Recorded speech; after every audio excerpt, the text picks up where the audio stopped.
Hey there, welcome to Motorcycles and Misfits, coming to you from the Recycle Garage in sunny Santa Cruz, California. Hey everyone, this is Liza and I have returned.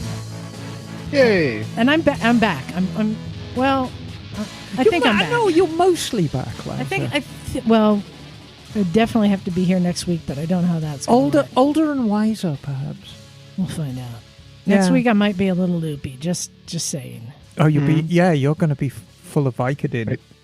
Yeah, and John's not here, so I have to get out of my sick bed to come run the board. So we'll see how it goes. No, we'll do the show from your sick bed. Oh, that's nice of you. That'll work out. Hey everyone, let's see who is joining me here in the garage. It was actually a nice light day in the garage. It was indeed. Not much to do, but what we had to do got done, so that's good. And of course, who was in the middle of all that? Miss Emma. Hello, darlings. It's simply lovely to be here. And just for the listeners, you just have to imagine this cheesy grin with a gold tooth just glinting as she says that. No, so years and years ago, I drove a tour bus for a living. And I think everybody knows that. And because I was very kind to children, I tended to get all the little children's field trips.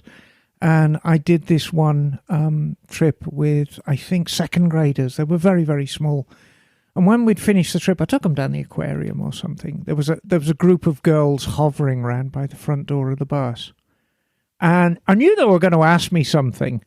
And I was kind of, what on earth are they going to ask me? And so I got this little tug on my sleeve when everyone else had gone. They go, Miss Emma. And I go, yes. You've got a gold tooth. And I go, oh, do you like it? They go, oh, yes, you look like a pirate. Yarr. Arr. But no, it's apparently they're quite difficult to get now. I always insist on gold teeth when I get my crowns done at the dentist, and he always grumbles, but he does them. Well, and as far as I know, he doesn't have any gold teeth, but he is golden. Stay golden, Bagel. Oh, well, thank you. And it is true. I do not have any gold teeth. Really?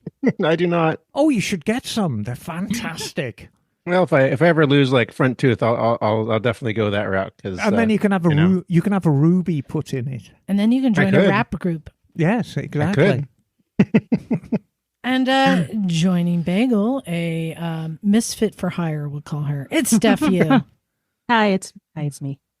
Yes, it is you. It is you. Pushing a lot of Thai food into your face right now, and I'm insanely jealous because I'm not eating Thai food. Aw. Boo. I'll think of you as I... Yeah, well, thank you, Dave. Don't worry, I'll make up for it. So we're returning hungry from a long rally weekend. Yeah. Well, you may have noticed I wasn't here last week. Thank you guys for running the show.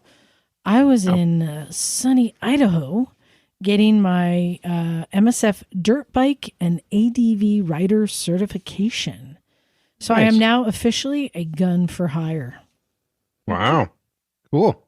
Yeah. True that. You can officially warp young minds now. Yeah. So hopefully I'll find a way to use that. But at least I got the official certification. And it was cool. And the teacher was really good. I enjoyed him. He had a way of complimenting you when he was criticizing you. So you didn't realize you were being criticized. Okay. Yeah, he was very good. So, but I mean, you think it was a worthwhile thing? That is yet to be determined. Depends if I can get a job from it. Right.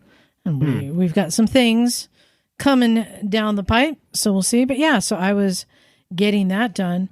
But yeah, thank you for running everything. In fact, Emma. Yes, darling. So you had an episode last week where you read the poems from our Insta 360 contest. Immediately, I need to offer an apology. If I did not read your poem, it was not through any fault of your own at all.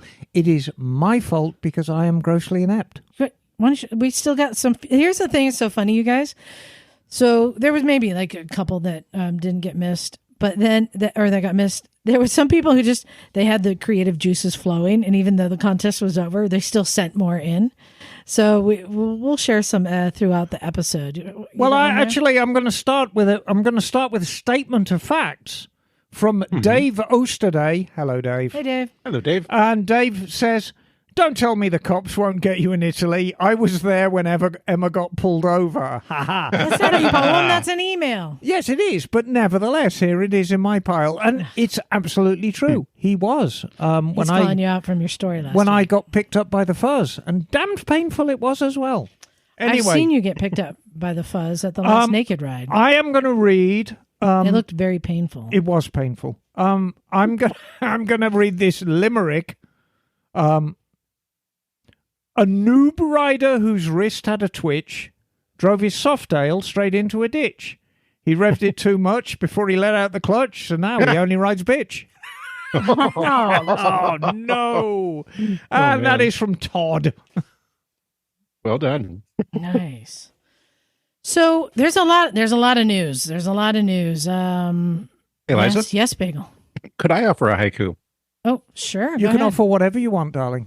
Because I came up with one today while we were riding back from our rally. Well, it often, You're the same thing. yeah, it often gives you time of thinking, doesn't it? It does. Yeah. All right. Here it is.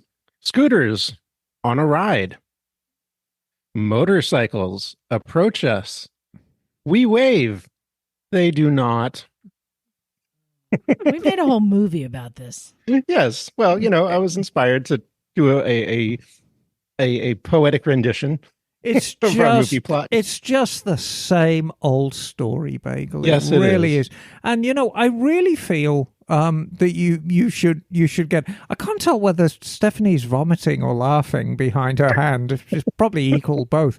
But I really feel that you don't get the respect you deserve from motorcycle. Were they Harley Davidson people, or were they sporty bike people, or some of each? But I will say that there were some motorcyclists who did wave to us, and we appreciate it very much. Oh well, that's always jolly nice. Yeah, I think most of them waved. yeah. What were you riding, Stephanie? Same P series Vespa. Oh, okay, 200. very good. Yep. Okay, jolly good. So, we got a bunch of newses. One, we're not going to go into detail, but just if there's anybody left who did not know, Ewan and Charlie are back. Yes. Oh. The new series, Long Way Over, I think it is. Yeah. What are they riding this time? They're starting in Scotland. Oh, And they're going to, I think, England. I think they're going that's a from long way. Charlie's to Ewan's by way of the Arctic Circle. Okay. Something like that. Mm-hmm. Interesting. Okay. And what are they are they- riding this year? Do we know? Yeah. They're not. They're not on live wires again. They're not on live wires. They're not on GSs. BMWs. They're not on GSs. I think this looks like. Well, here I'll let you. Looks like a Moto Guzzi, because we know that Ewan likes his Moto Guzzis. That is indeed a Moto Guzzi, but I can't see him doing. And Charlie is riding an old Airhead. He's indeed. Yeah, so it looks like they're riding their bikes for them. And that And actually not would for be any cool, and I would advertising. love to see that them riding their bikes. They're older bikes. Yes, Bagel. Yeah, I have a suggestion for their next special. If this one is Long Way Over, they should do another one called Long Way Under and ride postie bikes across Australia. Struth, mate. So that's cool. That is cool. Yeah. That they are coming back. I always look forward to that. But there's some more good news. Yeah, what I else wanted you to got? share. Yeah. Minnesota. Yes. Oh, yeah. Yeah. Do you know who the governor of Minnesota is? That would be Tim Walz. That's Yeah. right. That's right. Well, he has passed lane sharing in Minnesota. That's now I think only the 6th state. Well, hang on. It's not actually passed. They are doing a 13-month study. No. I thought they were doing an impact study on it. So it is passed, but it is not going into effect until next year. They're giving themselves 13 months to educate the public. There you go. on this, to roll it in. So how cool. Another reason to like Tim Walz. But the only thing we're not sure about is they're calling it lane sharing, but they were describing lane filtering. And here's the thing. When I saw an announcement, somebody had shared that on Facebook.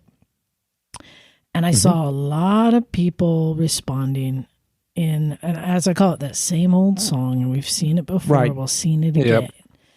And responding with things like, I'd never do that. That's dangerous. That's just stupid. I know somebody who got, hit by a car changing lanes. I saw somebody doing it 140 miles an hour split, and they're crazy. I'm never going to do that.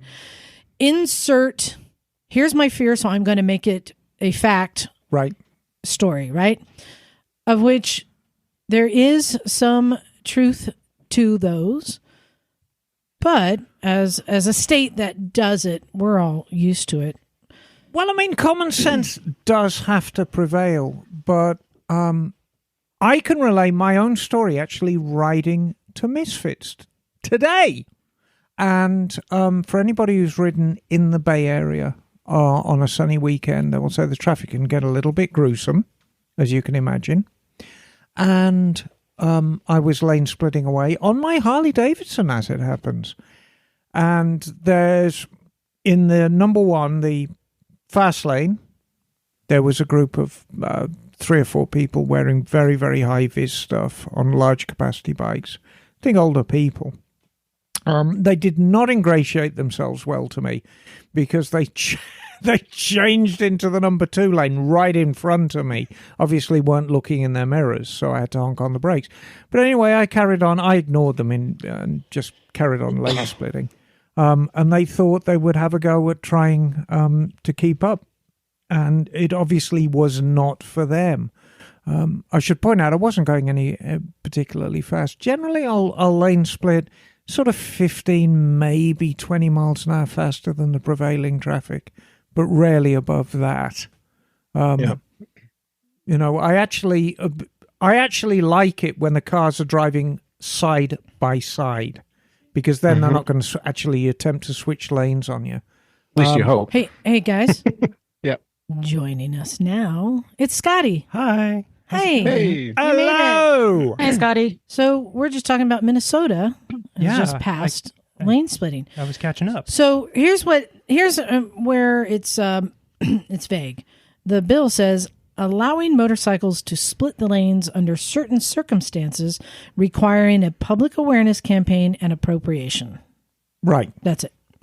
That's quite similar to ours here, right? Because it's a little vague, and then we get guidelines from the CHP or the California Highway Patrol. Yeah. So I wanted to talk a bit about it because I realize there's a lot of people who've never done it and think that it's just like scary or crazy. Nuts. Yeah. Nuts. So I wanted to talk about it as people who do it all the time. Right.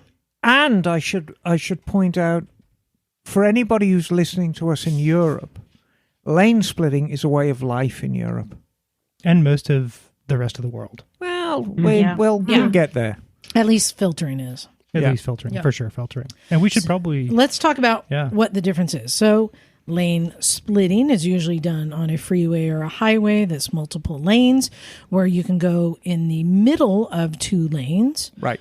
And create with moving traffic. With moving traffic. Yeah. And the guidelines are usually as such that you may not go more than 15 miles an hour higher than the flow of traffic, and that after 40 miles an hour, you no longer can filter. Exactly. There's different variations, but those are kind of the general guidelines. For lane splitting. For lane splitting. Lane filtering is referring usually to a stoplight where motorcycles or scooters can filter up to the front and then accelerate away ahead of the group. Yeah, basically the same thing, but filtering is when all the cars around you are stopped.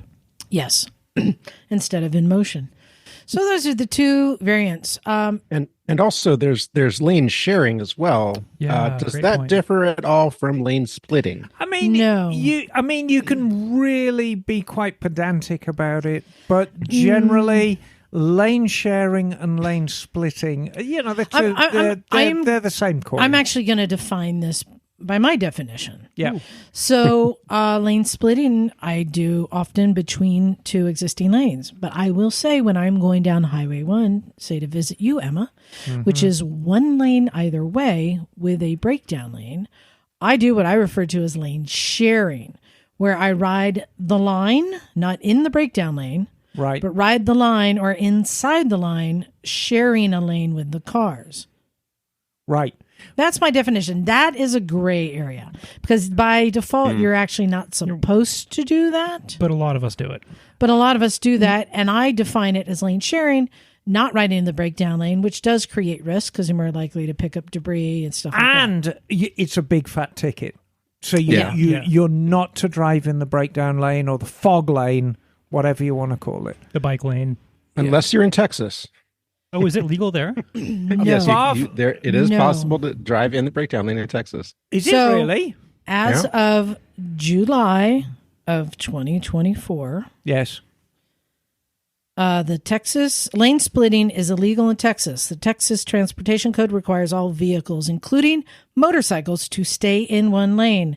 Lane Yes. splitting is considered a traffic violation, can result in fines of at least $175. Yep. So this was just signed in. And so to be clear, lane splitting existed in a gray area in Texas. It was neither legal or illegal, much like it was in California for many years. Even though the CHP issued guidelines that we followed, it wasn't really, because it wasn't official, they couldn't really ticket you, right? Other than the endangerment or whatever. Right. So Texas went the other way, Oh. which really baffles me. The one state where you really would want to let motorcyclists in a hot state Like keep moving and not be trapped in traffic. But no, Governor Greg Abbott signed it into law in the 2023 legislation. So it is officially illegal there, which is weird. It's so weird. And you know what? I'm just going to say lane splitting. I find it interesting. All the states seem to be splitting in different directions on this, right? Oh, I see what you did Yeah, there. you see that? You guys know? Yeah, it was good. So, We should just share our regulations. well, there See was right there was a study, they call it the Berkeley study in 2015, that basically, just to boil it down, said a new study has concluded that lane splitting is relatively safe. So that's up for interpretation, and that lane splitters are better riders than their non-lane splitting counterparts. And better looking. I don't know. As I talk about it with folks from other states or other parts of the world, it's really uncomfortable if you're not used to it. Sure. And I think that's probably the biggest challenge is it seems sketchy to somebody who Right. isn't doing it all the time. Right. Well, somebody who rides on pavement and goes on dirt for the first time is going to feel really unsafe and sketchy too. It's a different skill set that needs to be learned and developed because you have to be paying attention to a lot of other factors that you normally don't need to focus on, at least not nearly as much Right. while riding like you do during lane splitting. And to be fair, if I was approached by somebody who was a newly minted motorcyclist, I would say, oh, no lane splitting for you for a while. I think you need certain trained and learned skills as a motorcyclist before you attempt to lane split. You need very, very good spatial awareness. You need full control over your bike. You really need to know how the brakes work, how the brakes really work. Yeah, especially on the paint. And clutch control and throttle control and anticipation, that kind of sixth sense that car's going to pull out. And they do. It really helps. And all of these things are gained via experience. You learn how to look at heads. Yes. You look at the back of heads. Yeah, well, you look for all the clues. We know the crime. Heads. The crime is pulling out in front of you. So now we're going to round up the usual suspects. The looking of the head, the turning of the wheels. That just indefinable when the car just kind of kicks left a little bit and you're like, they are on the move. And these are learned skills and you gain them from experience. So I'd be the first to stand up, raise my hand and say, lane splitting is not for a beginner, but it's an easy skill to learn. And when you practice it, when you become good at it, and when you feel confident doing it, it's an absolute way of life. So let's talk about the pros, because this is why I just can't believe it's not legal everywhere. because to me the pros far outweigh the cons. Sure. So why lane splitting? Why do I do it on my normal commute? Why does anyone lane split? So I think the reasons that a state may make it legal is, number one, we're wearing full gear in whatever weather, right? Mm-hmm. Be it rain, be it hot sun. And you can be at risk of overheating, not just you, but your bike. Right. Air-cooled bikes need to keep moving. Well, the whole beginning of lane splitting becoming legal was heavily lobbied by Harley Davidson and, the whole air-cooled thing. I think there's a really good argument to be made for not getting rear-ended also. Yeah. Well, there's a huge argument yeah. from a safety perspective. That's come later because drivers are so distracted now, mainly because of navigation and mobile phones. But I am getting so tired of seeing motorcyclists and footage of them just getting smacked so hard in the rear by people who's not simply paying attention. So, the danger zone is to be stuck between cars when you have a car approaching. I personally have been riding with somebody who had stopped at a light. Only person at a light stopped at a red light, and the car behind him just rear-ended him. They never saw his single stoplight. It was at night. And he was folded into the car like a taco. So just being out of the danger zone where you have an exit, which would be why lane filtering. Also, another big reason why other drivers should want us to filter is it removes vehicles from the traffic. So if you have 10 cars stopped at a light and 3 of them are bikes, they filter up and they're past the intersection, through the intersection, before that first car, his rear wheels are through the limit line. I mean, they we do accelerate so much tend to faster. accelerate quite a lot Now faster. that's 3 car lengths that car and back has gained. Yep. And so when you multiply that in any sort of traffic, think LA traffic, right? Yeah. Yep. Removing all of those bikes is the less number of cars, which can increase the flow of everything. So that's why drivers, and that's part of the education, I think, why they should want us up there. Right. Yeah. It just short. I mean, how many times have you been at a light and you're like the last one, you don't make it through and it turns orange, So right? frustrating. Right. Exactly. Nobody wants to be stuck, and if there's more motorcycles filtering to the front, less people get stuck. Yep. Yeah. For everyone. So those are like the basic things. Sure, you save time, but the basic reasons. Oh, you got another bagel? I have another one. Yeah. For motorcyclists, it's the best way to feel like you're a Jedi X-wing fighter pilot without leaving the ground. You're not speaking for us, yes. No, he totally is. I totally understand that. It is definitely feels the same. When you're going faster than you should, Bagel. I never go faster Not even when you're going faster than you should. Just lane splitting. It's like you're flying through that channel. I'm gonna blow up the Death Star. That's exactly. But those are like the 3 big selling points of why somebody would want to. It's safer for us, safer for our bikes, and it removes cars or Less traffic. Right? Yeah. Yep. And an argument can even be made that it's causing less pollution too, because there's less vehicles slowing down and stopping. Right? Yeah, sure. Yes. So what are some of the cons? I mean, the obvious ones that there's a big training gap for most motorists in most of the world where it isn't, or most of Northern California, North America, where it isn't legal. That, hey, there's going to be people passing you where you might not be used to it. Yeah. No, around here, people are used to it. It's not an issue. I will tell you, I am one of those people who hates it when there's a big twin revving their engine to let you know they're coming. When in fact, people in front of you can't hear the pipes as well as the people behind you or next to you. And I've had that where I'm like, that just scared the piss out of me. And truthfully, on the other side of the coin, if I'm sitting in my car and a bike comes past and I've got the window open quickly, it's very unnerving. Yeah. Now, you could argue, well, you should have been diligently looking in your rearview mirror and expecting them, and that is true. But meanwhile, in the world that we all inhabit, you're thinking about what's for dinner and Am I going to play Fortnite tonight? And, all the things. Why did I say that at the meeting at work today? Exactly. And you're just sitting there and then, vroom, and it's like, oh, shit. So it's disconcerting. Whether you could argue it's dangerous, I mean, I've never had a physical reaction to it where I've wanted to jerk the steering wheel. I can see maybe people of a nervous disposition doing that. It can be startling for sure. Well, and this occurs in places where it's new.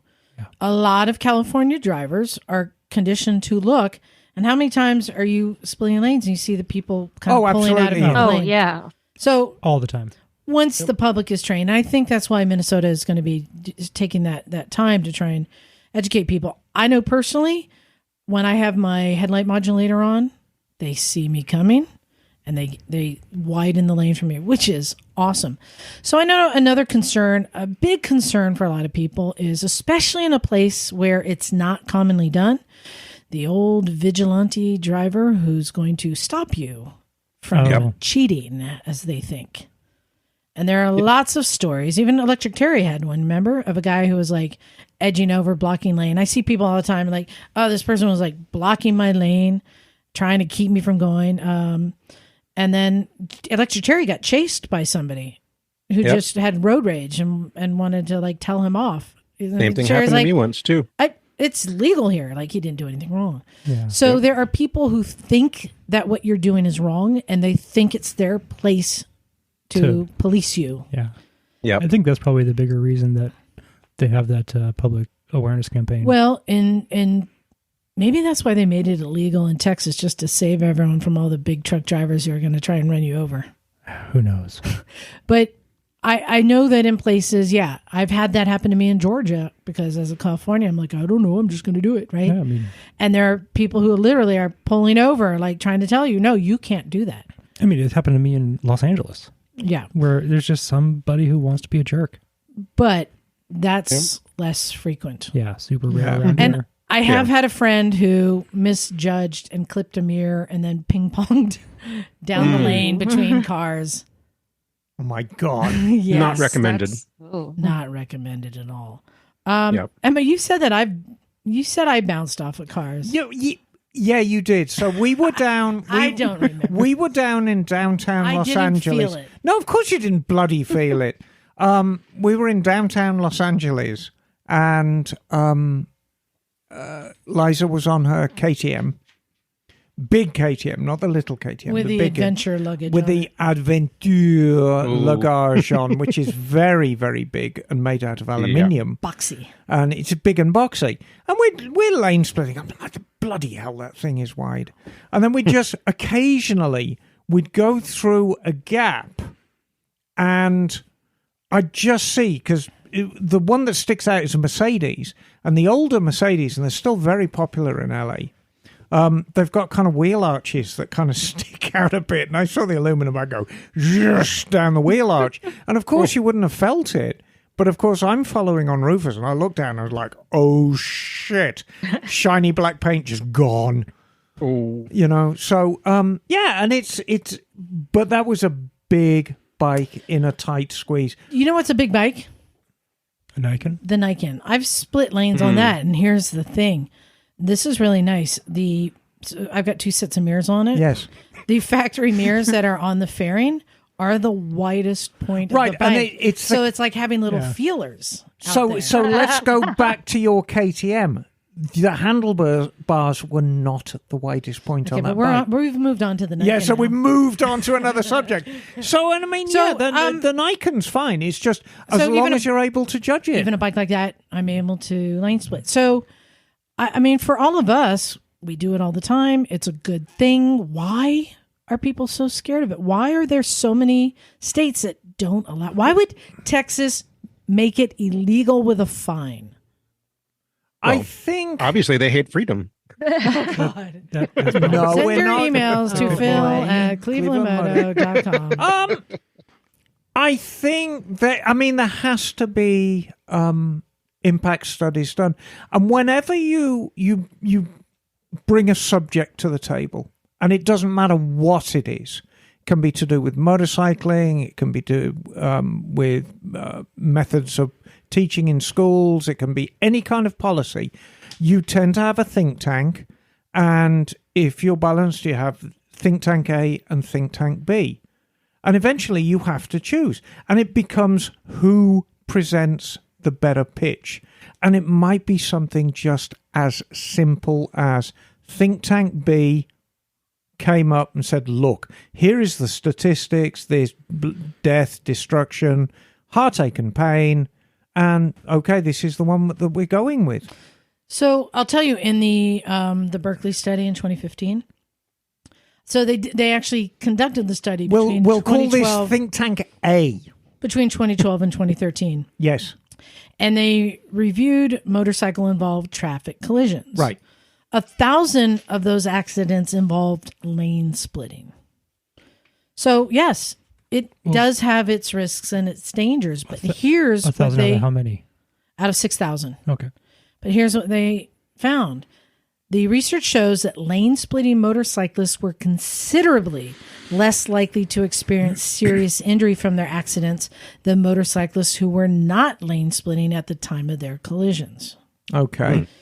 So, yes, it is a lesser risk. And I think we have to approach it at face value like that. I mean, if we are looking for zero risk, we would all be driving around in inflatable Priuses and being scared to venture out of our houses. I mean, life is a calculated risk. You have to decide what level of risk is acceptable to you in everyday life. And a lot of us have already said we are comfortable with more risk than other folks. Well, some are, some aren't. Yeah, absolutely. Yeah. You know? Yeah. You're pretty bold wearing that hat in public, Bagel. Oh, he's so handsome. Oh, thank you. You're welcome. welcome.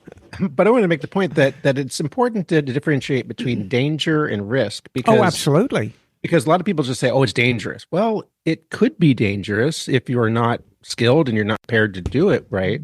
But it is risky. Guess what? But when you're skilled, you can mitigate that risk. You don't have to do it. That's right. That's right. Yeah, that's that's the also point. the You option. don't have to do it. And that's what shocks me, that there are bikers who are against it. Yeah. Because they think people shouldn't do it. How about you don't do it? Right. If you're not Nobody's comfy with forcing it, you. I am now avoiding all of the political arguments I've had lately that involve that same statement. If you don't want to do it, don't do it. But let other people do it. And we'll go back. Let's go back to my encounter with my 3 high-vis friends this morning. They were obviously uncomfortable lane splitting because they were sitting right there in the number 1 lane in traffic. I come splitting through, and they're obviously miserable because who wouldn't be? It's hot, it's stinky, it's sweaty, and they're sitting in traffic. Oh, we're going to have a go at this. They lasted maybe a city block and oh no, we're done. And it was quite tight. it can be really challenging too. With a It group. can be a challenge. Sometimes you got to dip a shoulder under a mirror, a truck mirror. And do the little, and they just dropped away and went back into a lane. Now, I'd like to think that they would have approached the experience objectively and said, okay, in this situation, it didn't work out for us, but, more power to that gal on the Harley who was doing a damn good job of it. The reality is, maybe their feelings got hurt and I want to be able to do that and I can't. So let's look for excuses why I can't. And it might be, well, it was far too dangerous. I mean, look how dangerous it was. And so on and so forth. So it's kind of human nature. I want to give them a little bit of a potential out too, because they were with a group. And well, there was a group of 3. More than one's a group. And when I've done it in the past, even just with one other person, you kind of just, to be a good group member, you go at the speed of the person who's least comfortable. Yeah. Mm-hmm. So I wanted to talk a little bit about the etiquette of lane splitting. Because there is etiquette. So I'll tell you, I personally, if I am lane splitting and a bike comes up behind me traveling faster than I, Pull over. I pull over, let them pass, let them lead. Yeah, it's a funny one because what we're talking about pulling over, but it's really pulling into a lane fully. Pulling into a lane. Yet I have been stuck behind a slower bike that just won't get out of the way. Right. Which is annoying. So just Or doesn't realize I'm there all often. And that's a little more like it because you become so focused on looking forward, you don't check your mirrors. And then you check your mirrors. Oh, crap. There's a bike on my tail and God knows how long it's been there. So just get over and move on with your life. This one isn't really etiquette, more of a suggestion. If you are lane splitting, you want to follow a certain distance, not too far back from the person in front of you. Because what will happen, the lead rider is going to be, cars are going to be moving out of the way. I've seen this before where somebody was riding too far back and now the cars are coming back in right as they're coming. You want to be on their tail enough so that you're getting through that gate that is just open. So but far enough away that if they encounter a problem and the worst happens and they go down, you're not going to mow them down. Yeah, or get involved yourself. Right, exactly. I'll tell you the etiquette, the one that drives me the craziest, and this happened to me recently. Technically, the safest lane to split in is between lanes 1 and 2. Okay, so if there's 4 lanes, you just between 1 and 2 is the safest place, because there's the least amount of movement between lane 1 and 2. And I don't know how it is in other places, but I think it's legal in all the lanes here. Yes, and also to define things, number 1 is the leftmost lane here in right. North America, number 1 is what we would US. call the fast lane. Yep. So I have had happen to me before where I am lane splitting, say between 1 and 2, and here comes somebody lane splitting between 2 and 3 who pass me. And now what happens is those cars see them coming and they are veering out of their way and into me. Right. Yep. Which is very annoying. So as a motorcyclist, do not start splitting in a lane different than someone else who's already splitting, because you've now created a very dangerous situation for them. I've run into a problem a couple times and been absolutely guilty of that when traffic is really crawling, like 2 to 5 miles an hour, and somebody is lane splitting between 1 and 2 at like 5 to 7 miles an hour. And I really want to get around them. So it's not a rule, it's just etiquette. Yeah. So we're just covering it. I've totally been guilty of that, trying to get around them. So it happened to me recently when I was coming home from the races at Laguna Seca. Yes. And you know how on weekends you get that traffic like at Castroville, right? Yeah. Highway 1 lane each way, little breakdown lane, and then usually artichoke plants, right? Double yellow in the middle. And it just gets so backed up from summer traffic. And I was going up lane sharing, as I say. I was going on the white line as best as I could. And just to the right side of the lane. To the right side. A guy on a sport bike comes up and he's riding the double yellow line. Italian style. Going just up the middle. Passes me, and now the cars are getting out of his way and coming over into the breakdown lane and pushing me to the edge of the breakdown lane. And I hate to say it, that guy on the sport bike, that would have been me. That would have been where I would have been. Italian style. Ciao, bello. So I'm a coming through I with my was so mad. I was leopard so mad. printy underpants and a wondrous sock. The next day I went back to Laguna Seca to the races, and I was talking to one of the CHP guys. I'm like, so let me ask you something. Who was more wrong? And so I tell him the story. And I'm in the break. He goes, you can't be in the breakdown lane. I know, but he was on the double yellow. So he was more wrong, right? And he's like, you were both wrong. I'm like, I know. But who would get a bigger fine? He's like, he would. I'm like, thank you. Yeah. He was just like, go away, crazy lady. That was one of the funniest things I noticed riding in Central America was that like the default was just to ride down the double yellow for everybody on bikes. That's putting every single person in danger. It was single wild person. to see so many people But doing you it. know, for me, I find it a safer situation. Not for everybody else. Well, I don't care about them. I care about me. Including people in the breakdown lane, people in lanes on either side.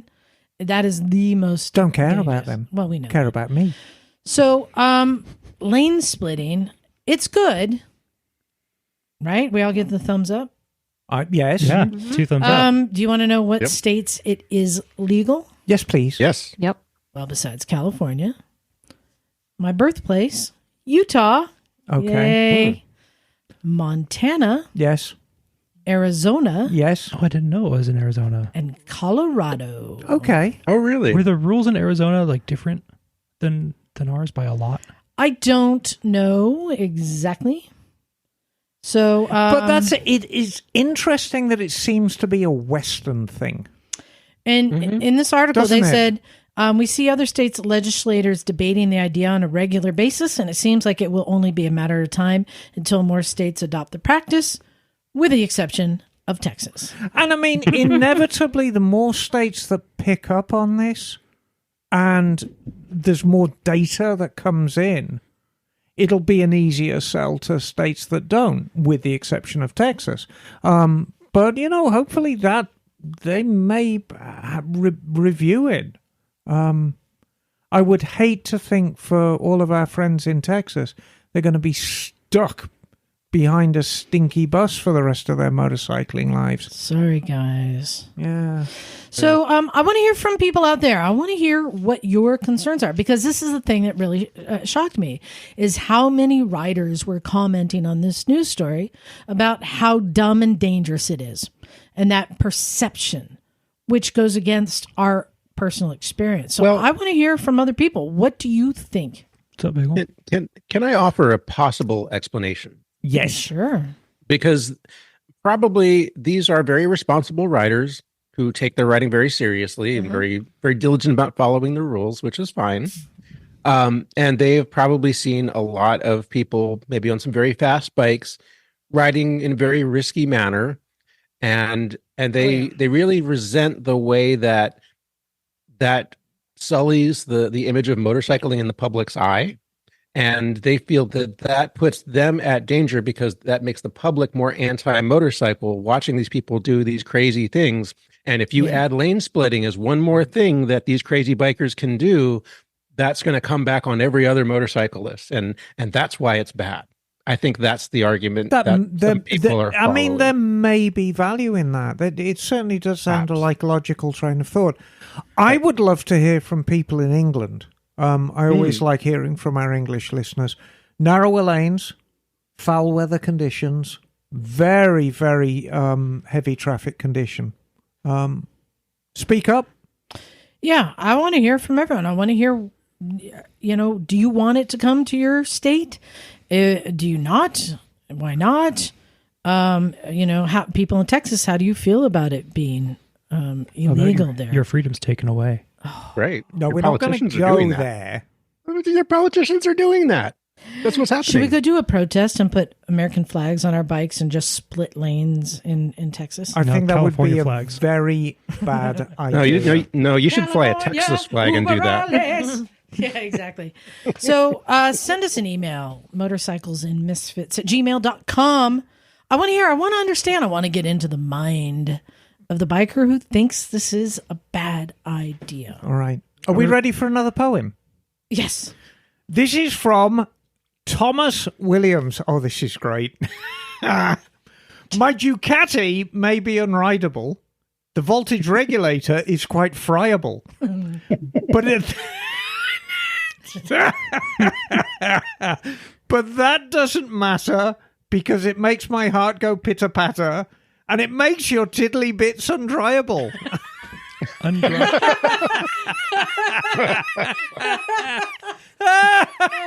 my. Nailed it. Can you just read that last line again? And it makes your tiddly bits undryable. I love that. Isn't that wonderful? Oh my gosh. I like the idea of a friable voltage regulator. Yes. That is Oh excellent. dear God, yes. So, moving along. Yes. We've got a trip review story.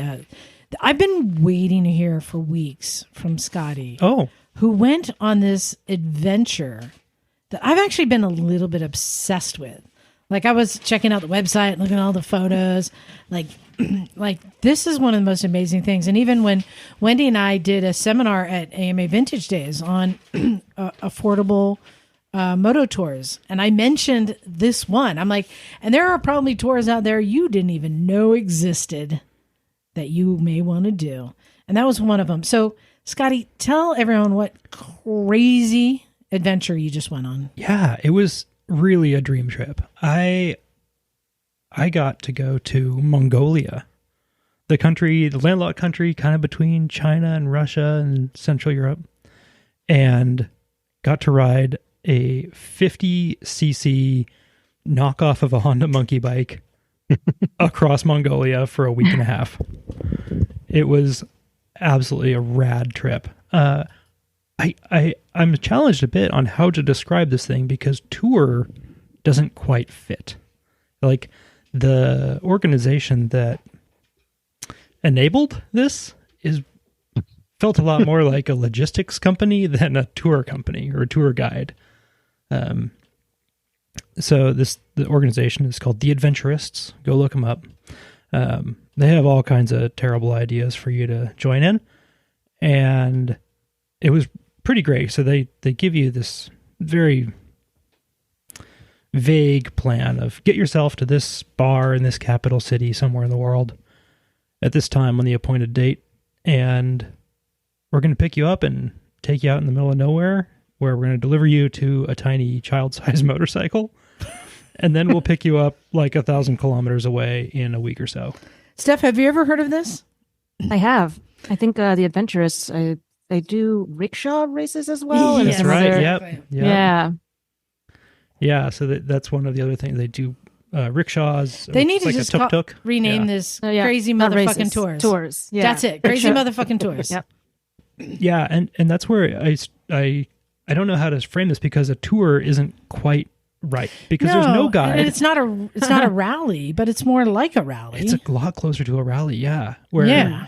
they sort of get you to the location in the middle of nowhere, and then they make sure there's bikes there also, and then they pick you up at the other end, So and that's it. and give you a There's no party. guidance. So let's talk about the bike. What is the bike? Because it's called Monkey Bike Adventures, but it no longer is. The event is called the Monkey Run. Yeah. The bike itself is actually a SkyTeam Sky Bongo Mini E3. Emma, have you heard of that before? A Sky Bongo? No. You should look that up. Sky Team Sky Bongo. Yeah. It's a rad little copy of an early 70s monkey bike. Ish. Wow. Ish. It's like a cross between a monkey bike and the Sears pull start rigid frame. Like it's like somewhere in between all those. And it was perfect. I mean, it's highly fallible. So, all right. And how many cc's is it? 50. Wait a minute. This is the Sky Bongo? Correct. Yes. Yeah, the SkyTeam Sky Bongo. Good Lord. I mean, Yeah. I don't know who they're paying to give name shit, but I think any of us could do a better job. So, Sky Team Sky Bongo, Yeah. 50cc. 50 cc's of And fury. you have to carry all of your stuff with you. Correct. Yeah. So, what are you hauling with you? So, this is, and there's the luggage rack is accurately described by the Adventurists as big enough for your wallet. So, if you wanted to fit more than like a purse on this thing, you have to extend things and figure stuff out. So everybody's planning ahead and raiding a firewood pile to try to build some kind of extension on the rack, which itself, you're just adding more leverage to something that wasn't designed for it. So yeah, it's carry your camping gear, carry your whatever cooking equipment that you might want, a change of clothes, all of your stuff. Yeah, it has to fit on the bike somehow. Yeah, I'm showing Emma a picture of it. I mean, it is monkey bike-ish, right? Yes, it's monkey-ish. Yeah. Yep. It has turn signals and a kickstart and an Wait, electric this start. is the Sky Bongo 125. That's high class right there. This is luxury. It's 5 times as good. Yeah. Almost, yeah. So this is like, I think, a Chinese bike that they have kind of had designed and made for their trips now, right? No. It's, No? It exists in the world? Yeah, you can just buy Okay. one. Yeah, things do exist in the world. All right. And so you have to carry tools, Yep. Repair stuff, camping, all your camping gear. and luggage. So tent, sleeping bag, Food? clothes. Food if you want to carry it. I wasn't, if you want to eat. well, yeah, I wasn't carrying much food. I was kind of picking things up along the way. you should be like Two-Stroke Man. All you need is a ham sandwich in your pocket and you're good to go. I mean, that honestly is a viable solution for this kind of thing. A friable solution, I would A say. viable, undryable, friable And solution. this is not easy trails and roads necessarily. Explain the terrain. Yeah, I was actually really surprised at how rideable everything was. Yeah. How easy it was. I was prepared for something way more technically challenging. There were some water crossings you had to negotiate. For sure. But the reason I was kind of amazed is that the whole country, and I'm sure it's different in different places, Mongolia in particular, though, it runs entirely on 10-year-old Priuses. So there's 10-year-old Priuses running around doing all of the things that we would normally think of as like truck stuff. So every little track and trail there is passable, maybe with some difficulty, by a Prius. Okay. So it was pretty easy going for the most part. But when you did the water crossings, you're on a short bike with Yes. short wheels. Some of them look kind of deep.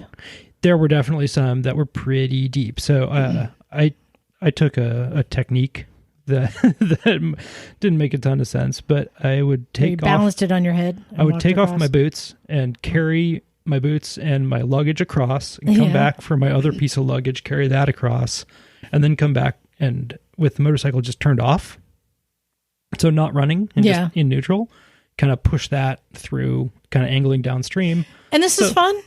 I mean, yeah, it's type 3 fun. Emma would have turned around at the first water crossing, wouldn't you? Oh, absolutely. No, I think I would have gone bathing. That was accidental. But yeah, it was an epic journey of being able to cross some incredible scenery and got stopped. So if I was on a normal motorbike, which Define normal. yeah, for Mongolia, it would be like these 125 Okay. kind of larger family size bikes. CG 125 or CD one, like they're all, every country has them. Yeah. Yeah. The common ones with like floorboards Yeah. for your passengers. You know, it wouldn't have been as challenging, but it also wouldn't have been as interesting to all of the people I came across. Being on the tiny child-sized bike was so weird, so highly questionable, even to all of us, that people were coming out everywhere and like, what are you doing? Why are you doing this? How are you coming from? What's wrong with you? That's exactly what I was thinking. And inviting me into their homes and saying, yeah, these are my kids. Come help us herd the goats. Okay, And hold on. How many people were on this adventure? so there were 36 people that started. So were you riding alone or did you partner with anyone? Were people in groups? How did that work? Yeah, most folks came with at least one person that they already knew. Yeah. I did also, but my compatriot Nico crashed and broke his shoulder Oh. the evening before the start. Oh. Yeah, so he made the right choice to explore the Mongolian healthcare system and not ride. Oh, Nico. So I ended up tagging along with a couple of Yorkshire boys. Okay. Sorry, Shropshire boys, and who were on their gap year. And so they're super cute. And I tagged along with them for a couple days. Were you the oldest person on the tour? Oh, not even. Wow. Okay. So idiots come in all ages. Idiots come in all ages and shapes, yeah. And I rode with them for like a day and a half and then kind of bailed off and did my own thing for the remaining 9 days. I didn't see anybody else riding a monkey bike for the whole time because everybody kind of spreads out and splinters off and kind of goes every which way. Are you following a route or is it more like here's destination? Well, or is it just end up here on this date? That's it. It was get to this region. Yeah. They don't actually tell you where you're going to end up. They don't give you the finish line until 2 days ahead of time. So you've got like a week to work your way in that. Like, just go southeast. Figure that out. And when you get close, we'll tell you exactly where. Wow. So, did you drink yak milk? Oh, yeah. No. So it was a really common thing that people would invite us in. Yeah. And just like, if somebody's visiting my house, I'm like, yeah, come on in. Have some coffee, have some tea, whatever we'd offer that beverage to somebody. The common thing there is a fermented horse milk tea kind of thing, which is served hot. I felt that yak milk tasted a little bit like a combination of cat and sea lion milk mixed together. I'm not familiar with either of those milks, but no, it was a lot of fermented horse milk drink, which is... So you just did this on your own? Yeah. Did you encounter any dangers or threats? No. The whole country was so friendly. Everybody was amazing. The people were so helpful. I'm sure they're just like so excited to see somebody. And somebody who's doing something so highly and obviously silly. So you're not necessarily on the same track as anybody else. I was definitely not on the same track as anybody else because I ended up taking this big... so I rode for a couple days. Did you get lost? I mean, yeah, but not in a bad way. Kind of the idea, though, right? Yeah. Lost in Mongolia has a different meaning, doesn't it? Yeah. I rode for a couple days with the boys from Shropshire and then started to realize, like, I'm going too fast. There's not enough land between here and where I need to be to ride every day. So... Oh. And to, like, ride like I like to ride. Now, I like to ride motorbikes. Mm-hmm. I like to ride motorbikes off-road. You like to ride motorbikes where motorbikes shouldn't Perfect, ride. right? Yeah. Of those 36 people on this trip, about half of them had never ridden a motorbike before. Whoa. What? Yeah, that's adventurous. That is Wow. About half of those 36 fire. people had never been, like, we're not campers. Do not go camping. Oh, Wow. I mean, there's obviously a big overlap between those. That Venn diagram's close to a circle. But that is an adventurous person. yeah. Yeah. Way more so than me, I think. So I was really impressed by those folks. The point is, though, that because I was pretty comfortable, very happy camping, very happy riding a motorbike, I was moving along at a pretty good clip as far as like kilometers a day.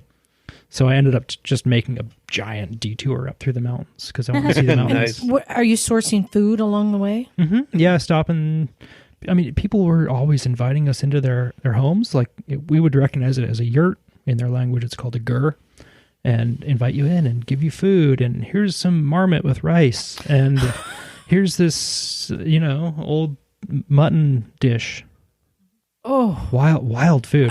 I was excited about this trip until you started talking about the food. The food, if you're going to Mongolia, bring hot sauce. It's like the best piece of advice I can come up with for anybody going to Mongolia. Is that for yourself or is that for trading? No, just for yourself. I think you would really injure people if you gave it to anybody else. Bring ketchup. And I'm guessing, too, you're using nature's bathroom? Yep. Wow.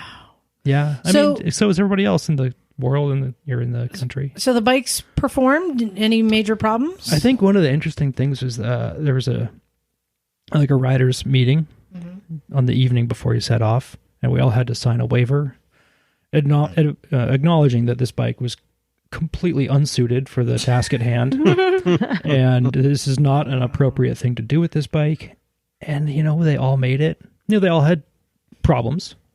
My headlight fell off. The electrical system stopped working on the first day. I got a flat. I got a bunch of wire tangled up in the chain somehow.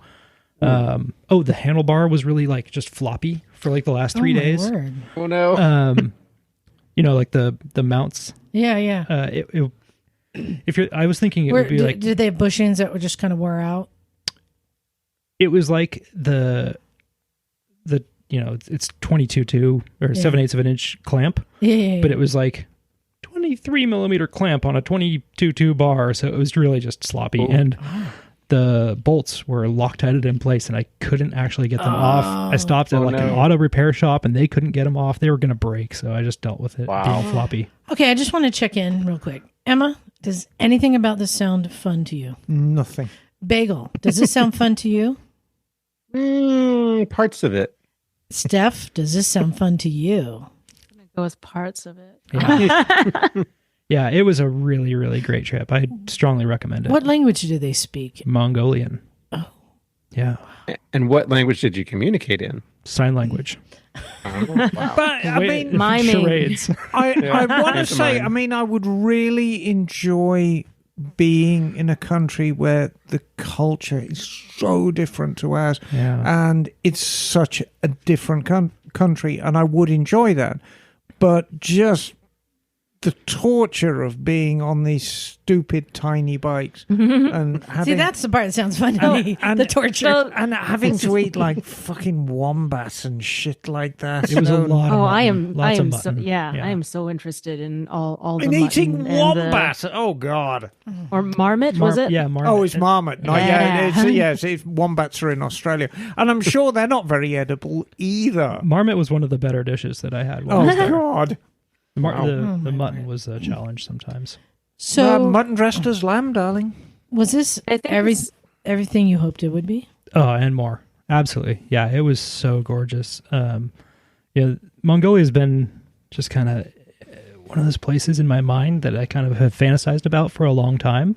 And it seems so big and so vast, and it absolutely is. And the ability to cross the horizon just to see what's there and just to go in any direction you feel, because there are, like, the whole country is open rangeland and there are no fences. It would be like the entire American West, but without any fences or paved roads. See, that is appealing, I have to Wild. say. Yeah. But So how many people completed? You said 36 started? Everybody finished. Except for your friend. Well, he didn't start. Nico. So 35 Oh, started. dear, 37 if you can count Nico, 36 Okay. without dear him. Nico, have you been in touch with him since? Yes, yeah. Is he still all smashed up? I think he's having surgery soon. Back in America? Yeah, he's back. Oh, he's back. Yeah. Oh, okay. But he got quite badly injured. I think he made the right call. Oh, poor Nico. Sounds like a long and painful flight. Yeah. So it looks like the adventurists do a lot of interesting things Yep. in all different types of vehicles. But I'm looking at the Monkey Run, Giant Adventure, Tiny Motorcycle. There's one in USA. They have been trying to plan that. They haven't actually ever done it. They Okay. won't even tell me where they want to do it. Morocco, Morocco is a really popular one. Peru. Ooh, this is getting interesting. That could be fun. And then the other one that looked really interesting was what Steph had been talking about. The rickshaw run. The the rickshaw tuk-tuk. run. Yeah. The length of Sri Lanka would be amazing. They do a rickshaw run up through the Himalaya too. They do a bunch of different interesting things there. So yeah, they do Himalayans, Northeast. I don't know what Northeast is. Northeast India. But there's a picture of a rhino. India, Sri Lanka, Himalayans. I thought Emma, is this more suit your fancy? A rickshaw run? Oh, yeah, I'd love that. 3 people in a rickshaw. Oh, yeah. Does it have to be 3? I think it's usually 3. But so one of the things that I found really amazing was that the people who had done any kind of motorcycling before, most of them had done an adventurous trip before. Really? There was a lot of All right. return buyers that were really into it.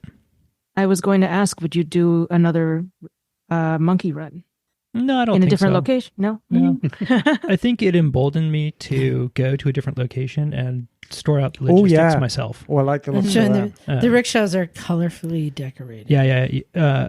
Interestingly, the rickshaws sounded a lot more dangerous than the motorcycles. Oh, guess how much, Emma? They probably were. Guess they what can the roll over. horsepower Yeah. is Oh, yeah. on the rickshaw? It's 3. 7. Oh, Evan. that's quick. Yep. Wow. 7.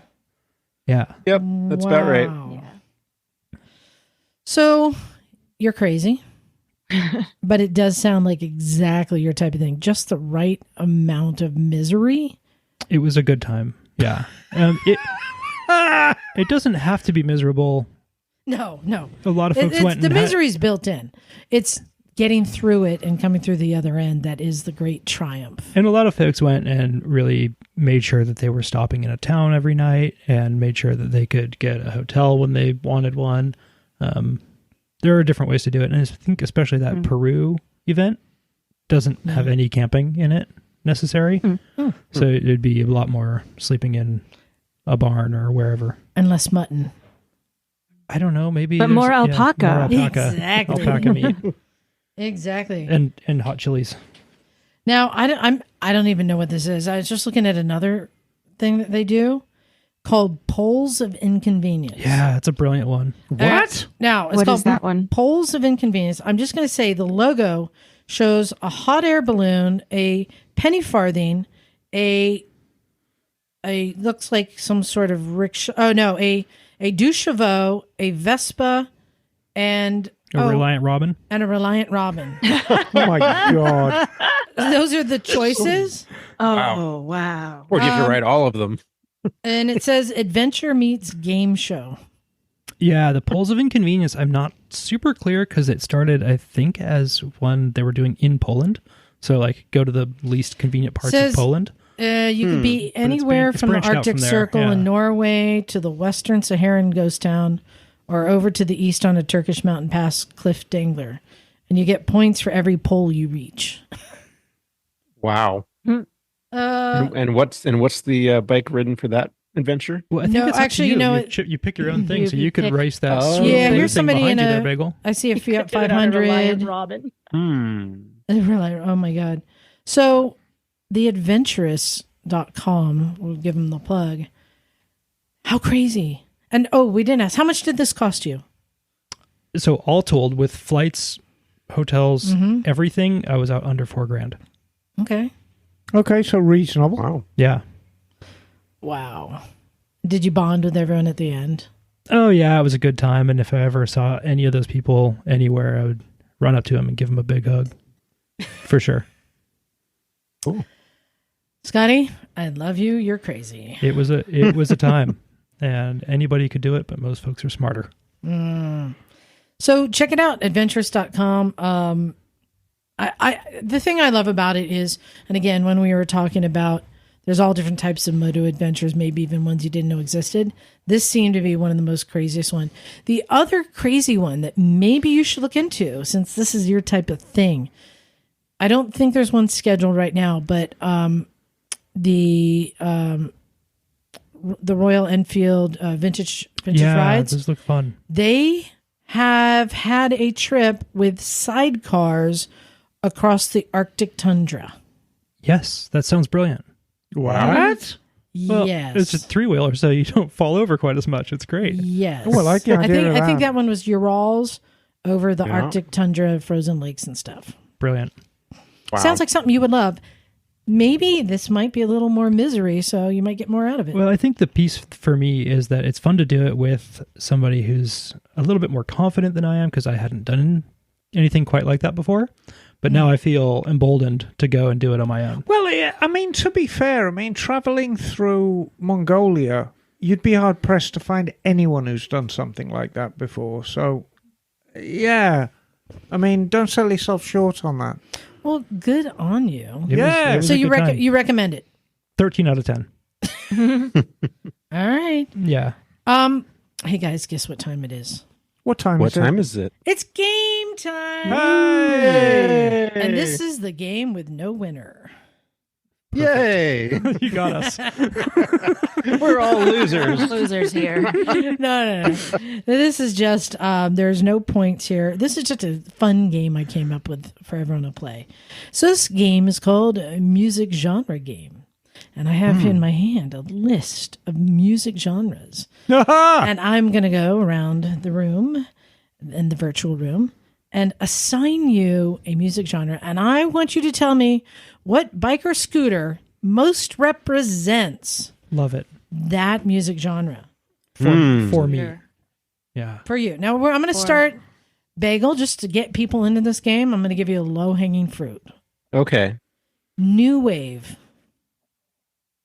New wave. Human League and all that. I'm gonna say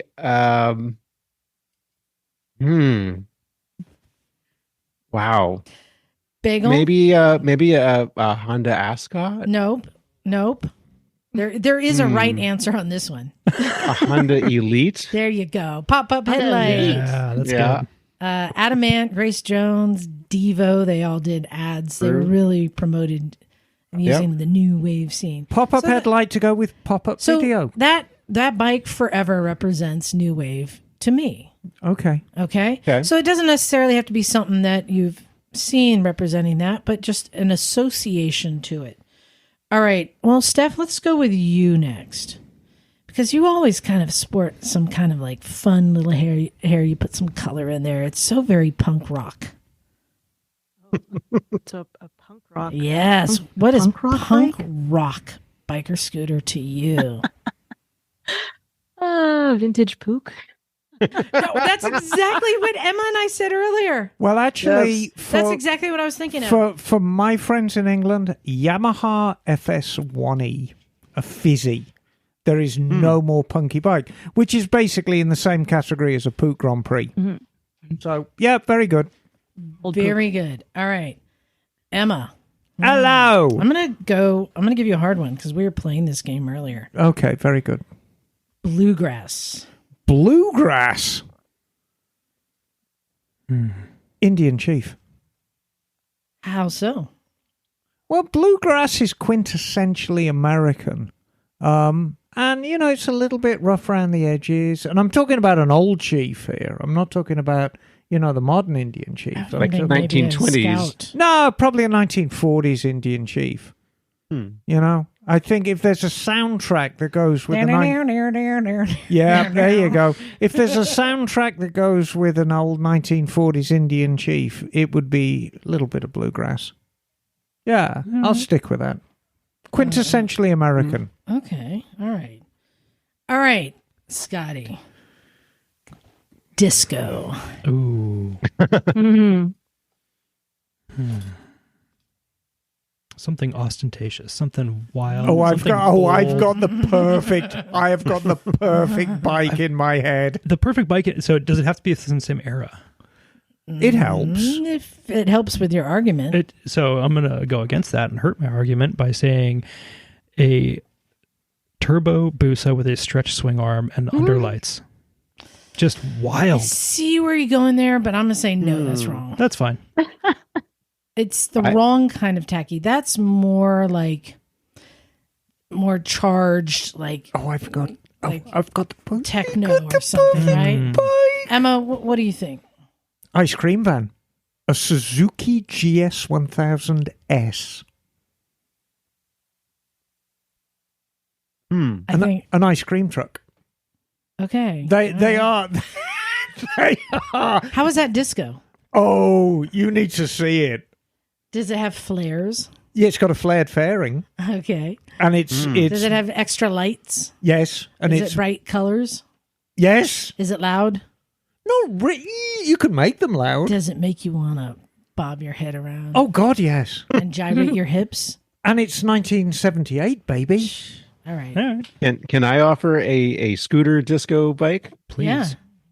I saw someone who once made a custom Vespa P200 that was covered in mirrored tiles, so it looked like a giant mirror ball. Ooh, I like the sound of that. Yeah. All right. So, Bagel, Yes. reggae. Ooh, reggae. Yeah, man. That's going to be a 1964 Lambretta Li 150. Raga styly.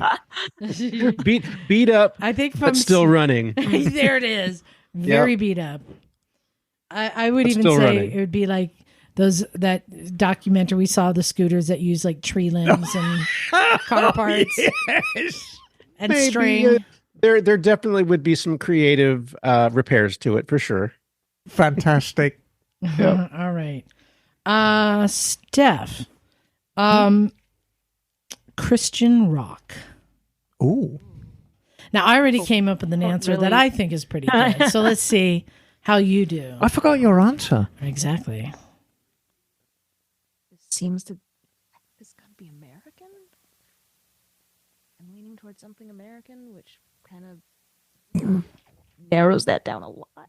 I think Christian rock is a fairly uniquely American thing. Maybe. Don't know enough about it. I don't actually know much about it either. Do you want to hear my answer? Okay, Well, what is your? I think the prerequisites are being a Christian and playing rock music. I mean, there you go. So do you want to hear my answer? Yes. Okay. My answer was the Kawasaki Drifter. Oh, mine was the Valkyrie. Yeah. Oh, Yeah, but Valkyrie. Kawasaki Actually, Drifter. Because it's trying to be like an Indian, but it's not quite. But it Yeah. still is good, Oh. but also not really accepted because it's just not really the same, Yeah. right? Yeah. And I can see that. Are you suggesting that Christian rock pisses off both Christians and rock musicians equally? No, but Because I think people it don't want to does. listen to it just because it's Christian rock, but some of it is actually really good music. There you go. So it's like the Drifter wasn't really accepted by a lot of people. But actually, quite a good bike based on a All right. Vulcan. Well, let me give you another one, Steph, to make up for that. I think you got this one. I'm going to tell you that there is a right answer here. they're all wrong answers. Nope, there is a right answer to this one. Ska. Oh, Oh, come on. I'm trying to help you out here. Vespa. Is that a P200E? But- What is that? Scott. Yeah, it's gonna be I'm gonna say a Well, beat up. which era of ska are we Oh, that's a talking good about? question because I was going. You can for, define like, it. the Two-tone. 90s. For two-tone, yeah. Like late 70s, early 80s? Yeah. Oh, then it would be a P. Yeah, I Mhm. think that's legit. See, you got it. Yeah. That is the Rally right 200P answer. somewhere in that world. Yep. All right, Totally. Emma. Hello. Funk music. Oh, now there's your booster. Ooh. There's your booster. Yeah. There is your turbo booster with purple underlighting flashy. and an extended swing arm. And you fire it up, and the theme from Shaft comes on. Yeah, boy. Yeah, I mean, if I had a turbo booster with a stretch swing arm, I would just play the theme from Shaft or Bobby Womack over and over and over again. And I would be the coolest person in the room. Thank you. You're welcome. All right, Scotty. Heavy metal. oh, So many, isn't there? oh. I would say like almost any chopper. Really? Yeah. Emma, anything come to mind for you when you think heavy Yeah, I metal? mean, you could argue it's a chopper. I mean, I like the idea of just some unspeakably large slab of Japanese superbike, like a KZ 1300. I'll tell you what I think of. And I don't know exactly what model it is, but I think we could come close enough. Didn't Rob Halford ride out on a Harley on the Judas Priest tours? I think so. I think you're right. That to me, that or the bike that Meatloaf rode like a bat out Oh, of the hell. bat out of hell. Well, that was a made-up thing, but nevertheless, it's very heavy metal. Heavy metal. But chopper, I mean, that's But, right there too. Like It a is. Harley chopper, yeah. Actually, you know what? I'm going to Harley say, chopper. yeah, you know what? Harley chopper, I'm going to even like a retro, not like the Orange County choppers. No, not Like like an the The orange retro county. dirty- with like the like a two-tiered dirty seat, a big chopper. sissy bar. Like, Yeah. basically Yeah. like No front fender. Yeah. like Mikey 3-time Shovelhead. Yeah. Yeah, there you go. Nice. All right, Bagel. Yeah. And this one has a right answer, but I don't expect you to know it. It's just that Emma and I said the same thing when we were playing this earlier. I think he's going to get Okay. it. Yacht rock. You know, Ooh. you know the answer, Bagel. EC 800? Pow! Perfect. It is the only answer. Well done. Thank you. I knew he'd know it because See, it's the exactly. only motorbike he's ever bought or nearly bought. Almost bought. Almost bought. All right, Steph. Jazz. Oos. What kind of jazz? Yeah. Squiddly dee. You name it. You get to define it. Yeah, there's quite a few genres of jazz. Skibidi deep doop. That is tough. While you're thinking of that, I'll tell my jazz story. When I lived in Boston, Berkeley School of Music was right there on Mass Ave. And just down the street was this little jazz club. And you'd go in there, and it was exactly what you wanted to be, a little smoky Right. jazz club. And all the black people in town would come out and listen to the jazz. And then you get all the other tourists like us to go check it out. And all the people playing were these like 19-year-old Asian and white kids from Berkeley School of Music. Wow, but Who were like perfect. Like they were so good. And it was such a surreal thing to see like this whole environment and the whole audience. And then these white and like Japanese kids playing it. It's pretty funny. But nevertheless, yeah. So jazz, what do you got? Jazz. Older BMW. Yeah. I feel Cool dignified. Cool jazz. Nice. I think that was Could- good. Feel classy. Could I offer a suggestion for a particular type of jazz? Sure. For like Django Reinhardt style, like jazz? I was thinking like a 1930s Velocette. Ooh. Oh, okay. I like I can see that. The kind of jazz you wear a felt acid hat jazz to. would be. Right. Right. That'd be something pretty wild. Yeah, I'm thinking like chill jazz. Yeah. Knick-knack, yes. All right, Emma. Salsa. Salsa. Wow. Or flamenco. I'll go either. Flamenco. Is flamenco or flamenco? Flamenco? Oh, Flamenco or salsa? Well, flamenco is the dance. I mean, it's very Spanish, very flamboyant. Oh, Yes, no, I thought of something, but I think. you said Spanish and flamboyant. So Yeah, okay. so I think. Yeah, I think. I think a Montesa. I think. Ooh. Yeah, I think a Montesa is very flamenco. Bright colors. For some reason, I thought bull taco. Yeah, but either or. Yeah. I mean, they're two sides of the same coin. Brightly colored, overpowered, just very sexy. I mean, flamenco is a dance of sex. It really is. Oh, yeah. Mhm. All right, Scotty. uh-oh. Let's go with grunge. Mm. And we should define, we're talking like late 80s, early 90s Seattle scene. Yes. Pearl Jam, Grunge. Nirvana. Yeah. Yeah, I would go with any clapped out dual sport that sort of runs. Keep going. Yes. Keep going. We Come actually on. came up with Bring it the same home. one on this one too. Bring it Get home. More get Oh, down in there. Even deeper in that? Yeah, Yeah, I'd say, bring it home. You're there. You're getting there. like a was the DRW or is it DRZ? No. No, like the little 250s I was thinking. No, You're trying to get no. me to say KLR, aren't you? Yes. Nah. Gen 1. A Gen 1. I wasn't thinking KLR. They're too big. I don't know. I don't know. I think that is so grunge right there. All right. Bagel. Yeah. How about blues? Ooh.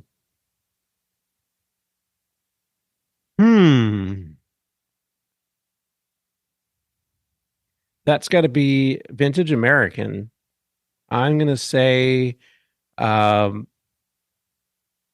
have to go with like a 1930s Harley for that one, like old school Yeah. Harley. Yeah. Yeah, I think that's quite legit. Yeah, okay. All right, Steph. I'm going to give you folk. Folk. Yeah, like you can go. Another- I, My first thought was a Cushman scooter. I'm good with that. Yes. It's just That's a good like one. bare. It's like simple, Yeah. scaled down, just working man. Yes, Yep.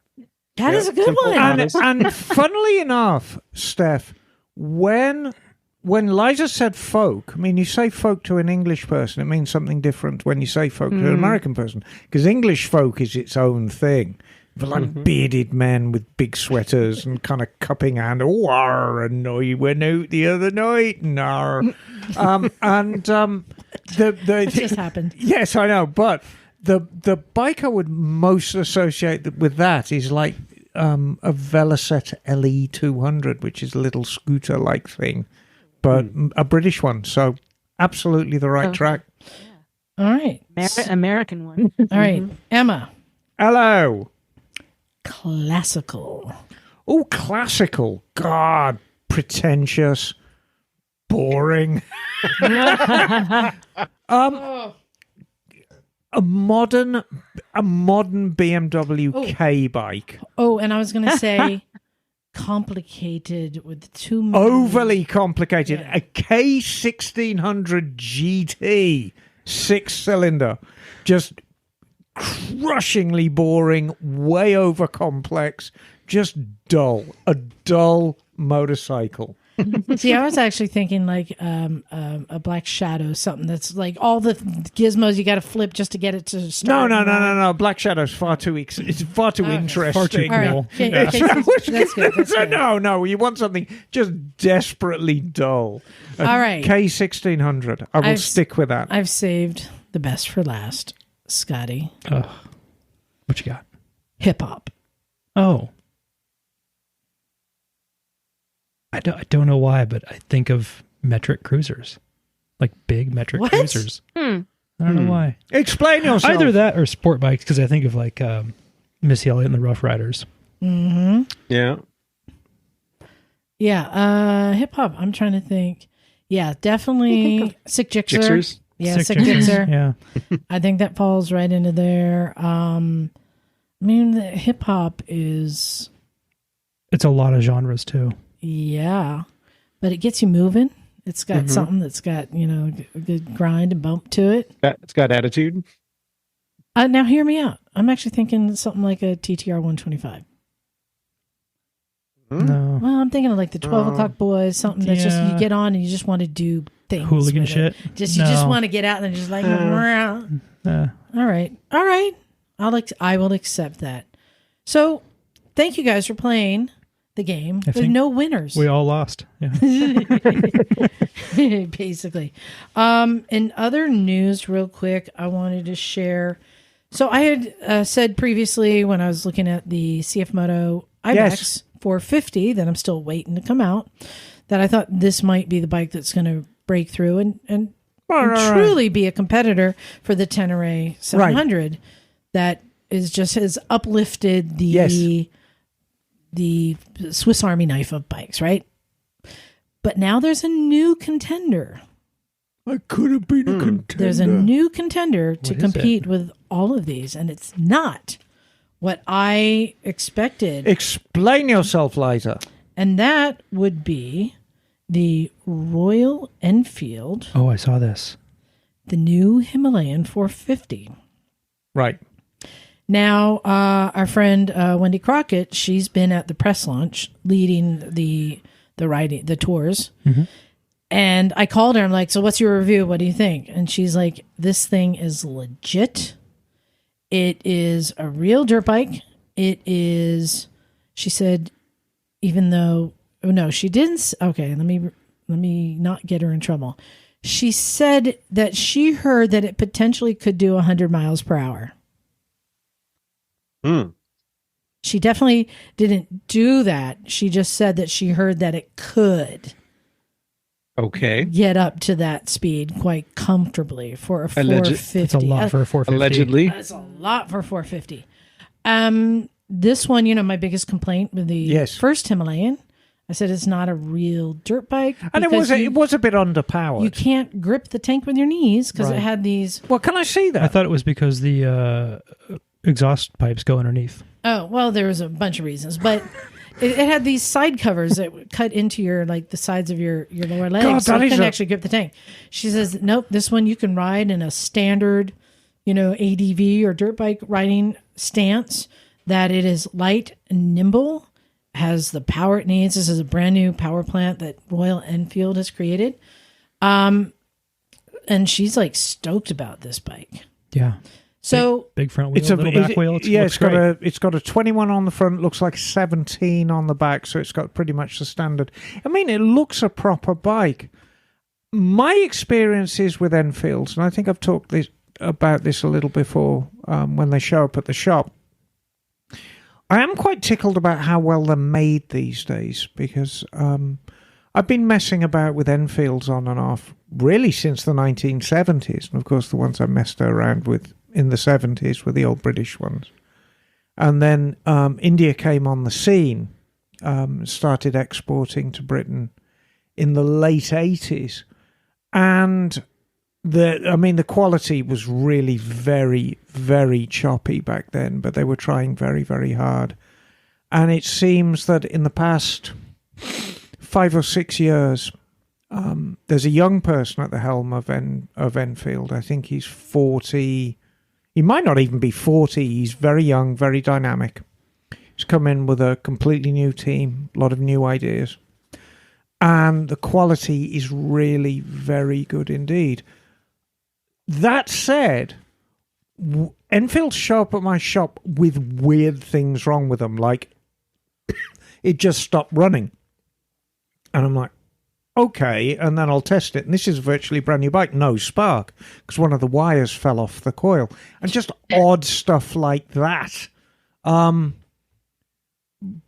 Are they up to Japanese standard yet? God, that's a very, very high bar. We haven't mentioned the price. Right, exactly. These are just under $6,000. There's two different models. The upper model is $59.99. Right, so it's the price of a used Japanese bike. Yeah. I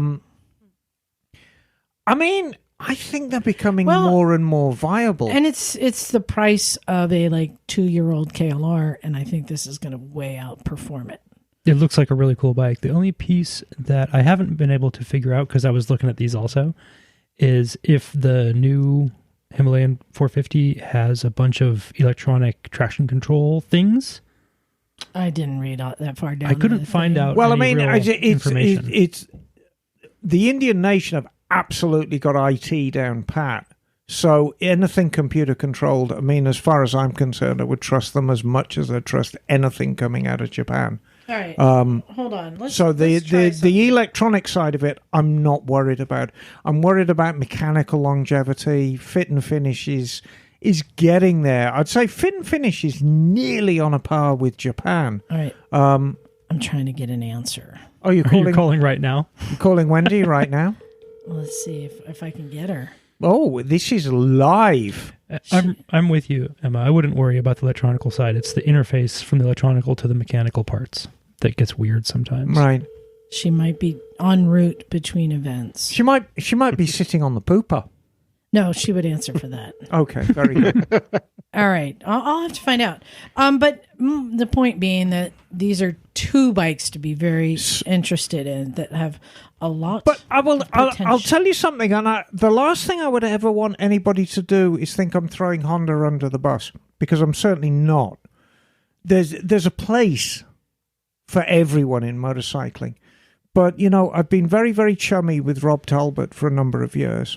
And one of Rob's friends showed up at the museum. I was over there doing some tinkering on one of the bikes, trying to get it road ready. And one of Rob's friends showed up on a virtually brand new Royal Enfield Classic 350. And this is the thing that looks like it belongs in the 1950s. It's glorious bronze colour. And it got a chrome fuel tank and chrome fenders. And it looked like $1 million. Not a particularly fast bike. I mean, I think it had all of about 20 horsepower. But and this is where I come into it sounds like you just described the blues. Right. There you go. But as an alternative, if you're starting out, as an alternative to a Honda Rebel, and if you ride a Honda Rebel 300, please don't hate on me, it just, oh God, it was so much more interesting. It was more interesting to look at. Yeah, but if we're talking about longevity, performance, well, there it is, and maintenance and resell. Well, and I would like to remind you that the Honda Rebel 300 and 500 are not made in Japan. Okay, but they still have a really good resale value. They do, because they are a Honda. And all that. Because they're Honda. And I think you have to make concessions because, into even the nicest paradise a little rain must fall. And if you buy an Enfield, you're going to have no resale value. You're going to be searching for people who actually work on it. But there will be resale value if enough people are talking about it and want it. And that's what I'm saying. These two bikes, the Royal Enfield Himalayan 450 and the CF Moto Ibex 450, I'm saying these might be the ones to break through and change everything for two brands that people aren't really taking serious. Maybe. I certainly would like to see the Enfield do a lot better than it has been. My dear friend Mike Beck, he was on the show last week, bought a brand new Hunter 350 and absolutely loves it. It just waxes lyrical about that. and he's got a Bonneville. He's got a Bonneville in California and a Hunter 350. So Emma, I did a demo day. On a and the last bike I picked was the Hunter 350. Did you like it? I had the most fun on that one. They're quite agile, aren't they? Because I mean, you know, it's you can chuck it about. It's not a powerful bike. How much power do you think? 25, 30 horsepower just enough. Tops. Just enough. Enough to get you into trouble, not necessarily enough to get you out of trouble. But I mean, look, I should point out, I haven't ridden it because it lives in Montana. So Emma. Yes. I need to use the bathroom. While I do so, will you please tell everyone about your new bike? Oh, yeah. Well, I mean, there's nothing really exciting about it. It's true. I actually bought 2 new bikes lately. I bought one for Emma and one as a flipper for the shop. So the flipper, I bought a Honda CB500F. Before people get excited about 4 cylinders, it's not. It's one of the modern twin-cylinder ones. It shares the same engine as a Rebel or a CB500X. It's 2016. It's only done 8,000 miles. It looks like an absolute brand new bike. And I think the reason I bring it up is we tend to look beyond these bikes, but they are very, very capable bikes and a wonderful place to start. The F is the nakedy kind of looking one. Yeah, right? it's kind of, I mean, it looks like it's about to turn into a robot and beat you up. Yeah. That's what it looks like. I think that's what I rented in Thailand. CB500F. 500F, yeah, not the X. Yes, exactly. How did you get on with it, Steph? At first, I didn't like it. It was a kind of like turned like a rhino. Wasn't a big fan, and then we're hitting all these twists on the Mae Hong Song loop. So it was a like, all right, time to get used to it. And once it also you shift really quickly, right? It's quite. It's actually, for a twin-cylinder bike, it was quite sportier than I imagined. I always said, and I mean, it's going to sound like I'm hating on Rebels again, and I'm absolutely not. But Honda make this nice 500cc twin engine, and the most feeble of the 3 incarnations is the most popular, which is the Rebel. And then the 500F occupies this place in the middle. And my absolute favorite is a 500X, which is kind of an adventure bike, but it isn't. I like both of them, actually. Like I came around and I kind of fell in love with the F, right? And the X as well. And the X as well, because I know you've got experience on the X. But I mean, they're great value. So if anybody is looking for a middleweight bike with no miles on it, it is absolutely it's pretty as a picture. It's red and white. It looks like an ice cream bar. You know, I'll be knocking it out at, you know, sort of like 4.5 or something. You know, very reasonable. Super comfy seating position. Yeah, too, yeah. right? Well, you're sitting upright. You know, you're not down like you're on a race bike. So it's a great place to start. The bike I bought for myself, I bought a 1979 Suzuki GS850G, which is Suzuki's 4-cylinder shaft drive. That's kind of disco. It is very disco. And I'm just going through it, and I'm doing my usual thing that I do to these things. But as good at Rufus is at covering miles long distance, he is quite uncomfortable. That's kind of hip hop. Yes. And then the Harley is a... Country. We didn't even say country and western. Dang, yeah. No, the Harley is definitely Clint Black. You know, does it have a fringe? Right.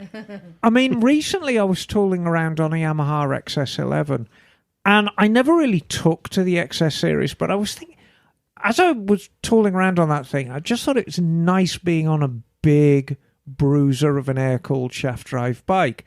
And I've always loved the old Suzuki GSs. So I've been looking, since I got rid of the XS, I've really been looking for either a GS 1000G or an 850G to pop up. Because they're just nice places to be. It's a stout engine. It's about 75, 80 horsepower. And they're big and comfy. And you can just do a lot of miles on them. So that's the place it's going to occupy in my garage if I want to go a long way. If only you had a Goldwing. Yeah, Goldwings... You know, they're just... Well, I do. I've got a turbo Goldwing, but I wouldn't ride more than a city block. It's absolutely terrifying. But yeah, I mean that's going to be its place in my garage. Is just doing nice long distance stuff, and hopefully it'll be quite pretty. I've got a nice graphic set coming from England for it, and it's got there's a lot of parts at the Rechroma right now. God, that's getting expensive, but it is what it is. Congratulations on your new bikes. Very Yeah, cool. thank you, darling. So Nice. I have, let's get into some emails. I have one that also mentions one of my new purchases. Oh, really? Actually, no, I gave that one to Scotty to read. Scotty, you Yes. want to read that email Sure. you got? This is from Andrew Campbell. Hey, Andrew. I'll try to be brief. And by the way, I love this email. Just saying. When I started listening, introduced by Norman Reedus, right away I was feeling I was with my people. The humor and many of the bikes I've enjoyed were ones that were brought up frequently. Bandit, SV650, XR650R. Then something odd started to happen. It was like the Misfits were checking out my internet search history. Years ago, I needed a helmet, and I was looking at the Scorpion AT950. An episode or two later, Liza was talking about her new helmet, the AT950. I'm now on my third Scorpion. So am I. Then I was checking out this thing called Break Free. A short time later, here it is on the podcast. A month ago, I'm talking online with a guy who posted some great pictures. I was asking what the camera was. Insta360. So I researched that for a month and was on the fence, leaning to the side if can do without. The R75-5 needs an exhaust.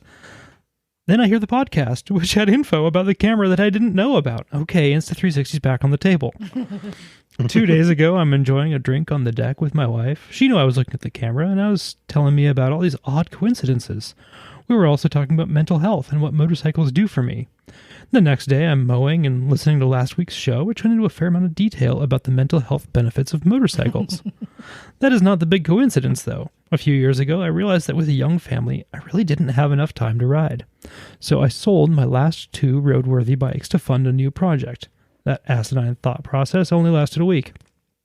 Until I picked up a lovely 955 Tiger. Ooh. So the funds were used to buy and fix up a Jeep. Not just any Jeep, Yeah. but a YJ, a 1990 YJ.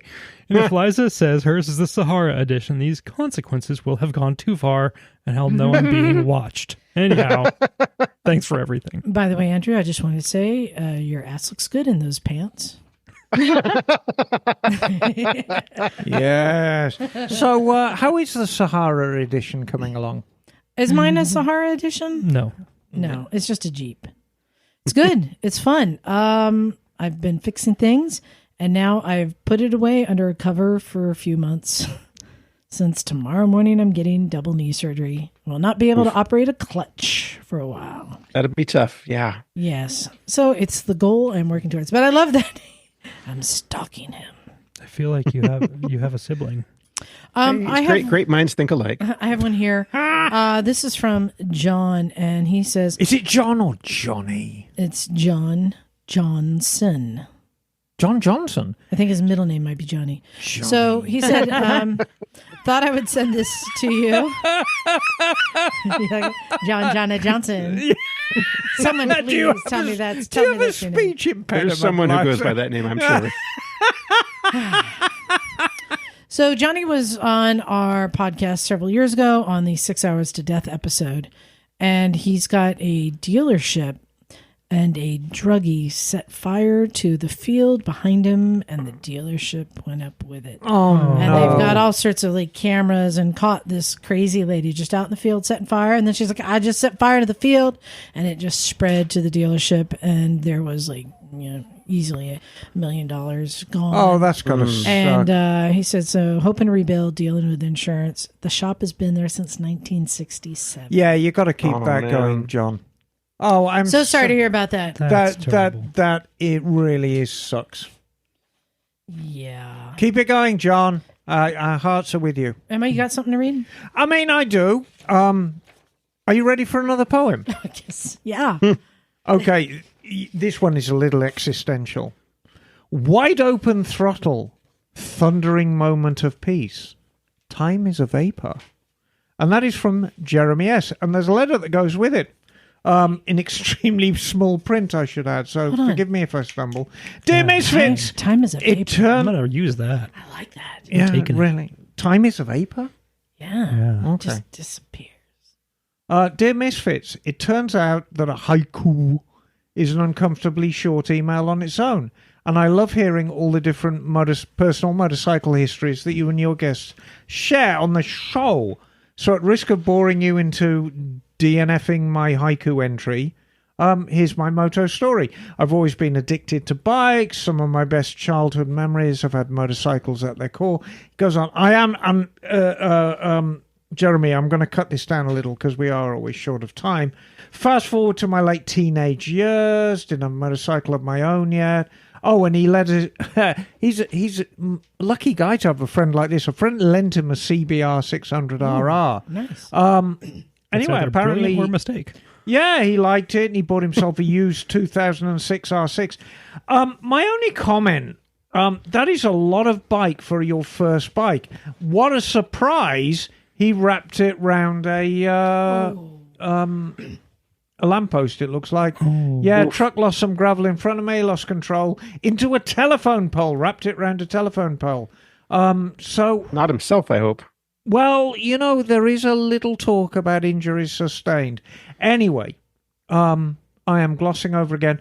Brings him to today in his early 30s. He's discovered podcasts, including us, Motorcycles and Misfits. Oh, that's us. That's us. Noco Moto and Cleveland Moto. Who are What's those that? guys? What? Fucking squids. Meanwhile, you have all unknowingly fanned the moto flame in my heart, and I'm finally at a place where I've got access to adult money. That happens in your 30s. So it's only got one outcome. What's he buying? He has bought a 2022 Husqvarna Vitpillen 401. Brilliant choice. This person sounds so handsome. Yeah. It's not exactly my relatively attainable up the bike. That honor goes to the Triumph Thruxton RS Final Edition. Blah, blah, blah, blah, blah. Anyway, long story short, I can't stop being addicted to riding's fusion of serenity and exhilaration. I hope my haiku manages to cap this feeling in some small way. Well, it did indeed, Jeremy. And thank you for the email. Sorry to snip it up a bit, but, you know. Congratulations on your Vitpeeling. That is one of the coolest bikes on the road. Yeah, you like that Swedish stuff, don't you? I do. Yeah. I have a Vitpeeling and I love it very much. Very good. All right, I have one here, and this one is from Mike Williams, and Hi, it came with photos Hi, bike. that I'm sharing with you that you can flip through. Even though this is going back to vintage motorcycle days. And so Mike was one of the guys who joined us there.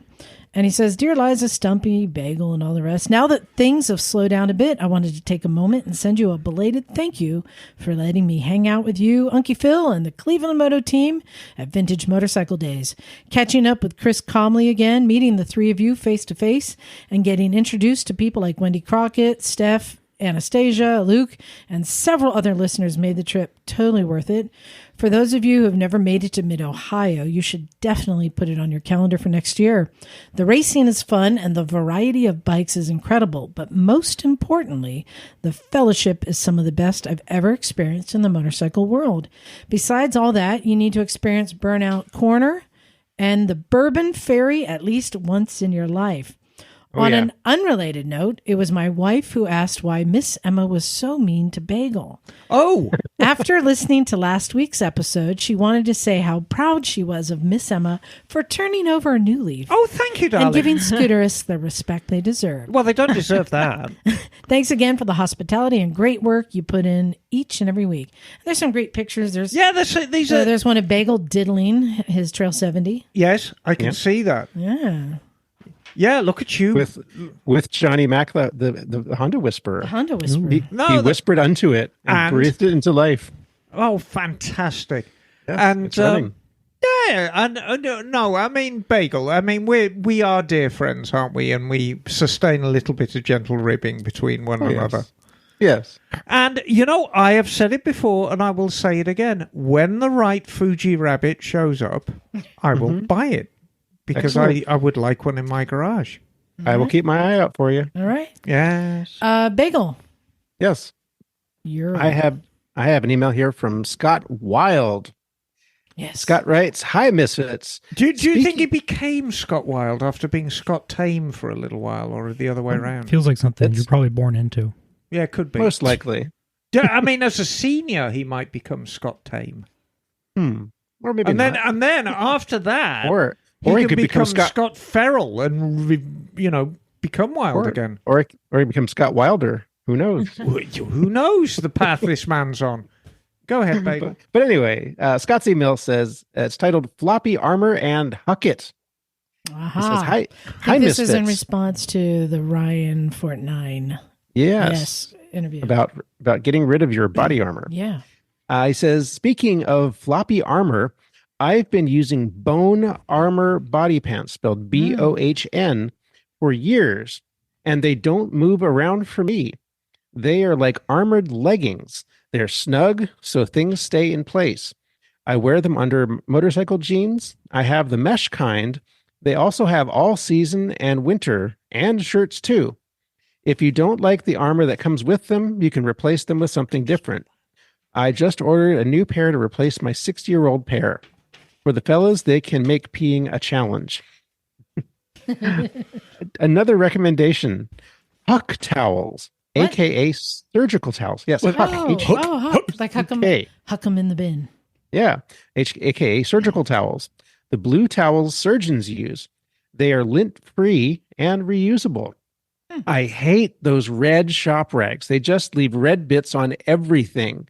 And I don't like the way microfiber towels feel on my fingertips. I am with you on both of those counts.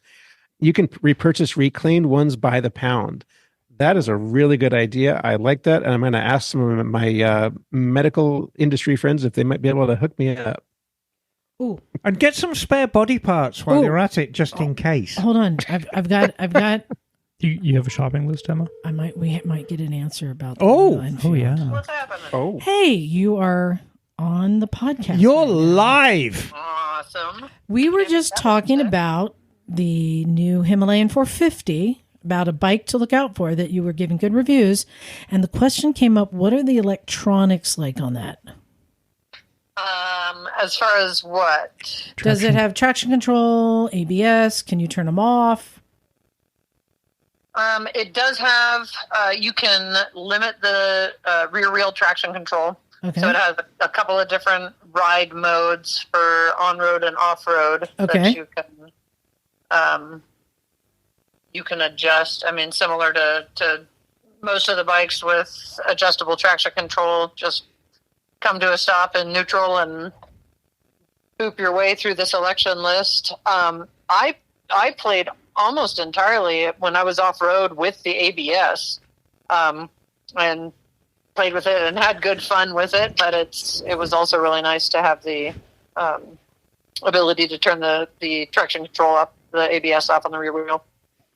Cool. Well, that's what Rad. we want to know. Thank you so much. We were just saying, like, this is a bike to look out for. It's brand new, and we're going to be seeing a lot more about it. You're traveling around with it now, promoting it, yeah? Yeah, I mean, not promoting it But- specifically. I do travel around with Royal Enfield with regards to the tours, but I will tell you that I kind of went in expecting to find a upgraded 411 Himalayan, Mm-hmm. and what I found was a completely new vehicle, like ground up. Nice. And redesign. I'm so impressed. hello, Wendy, darling. This is Emma. Hey, Emma. Hey. And that shows in the picture. I mean, it's clearly a completely new vehicle. My question to you, because you're a very experienced motorcyclist, how does it compare power-wise to, say, a DRZ 400? Are we talking, has it got more power, less power, about the same power? It is not quite as torquey, but it's a lot more manageable. It basically has the same like torque map as the 411, just more of it. Just more of it. So, So it's really flat, just really nice. No surprises. It's really confidence inspiring. So what I did, I went out. I have a video. I was on a uphill passing the truck. The truck was probably going 60, and I passed the truck like it was standing still. It was not the usual kind of, paddling your way uphill and praying there's no oncoming traffic. Right. It is snappy. Even on the uphill, I'm not going to say that I got it up to 100 because that would be illegal, but it does have. I stated that you hypothetically thought it could possibly achieve that. The possibility, I think a lot of people felt like they were surprised that possibility was really, really achievable. But I also, when we were doing the off-road, I would kick it up. Like I should have been in second gear, kick it up to third or fourth gear. And it still had the torque, even going up hills. It was really well behaved, really forgiving. It was a lot of fun for me, but it's also, I'm looking at it from the tour point of view.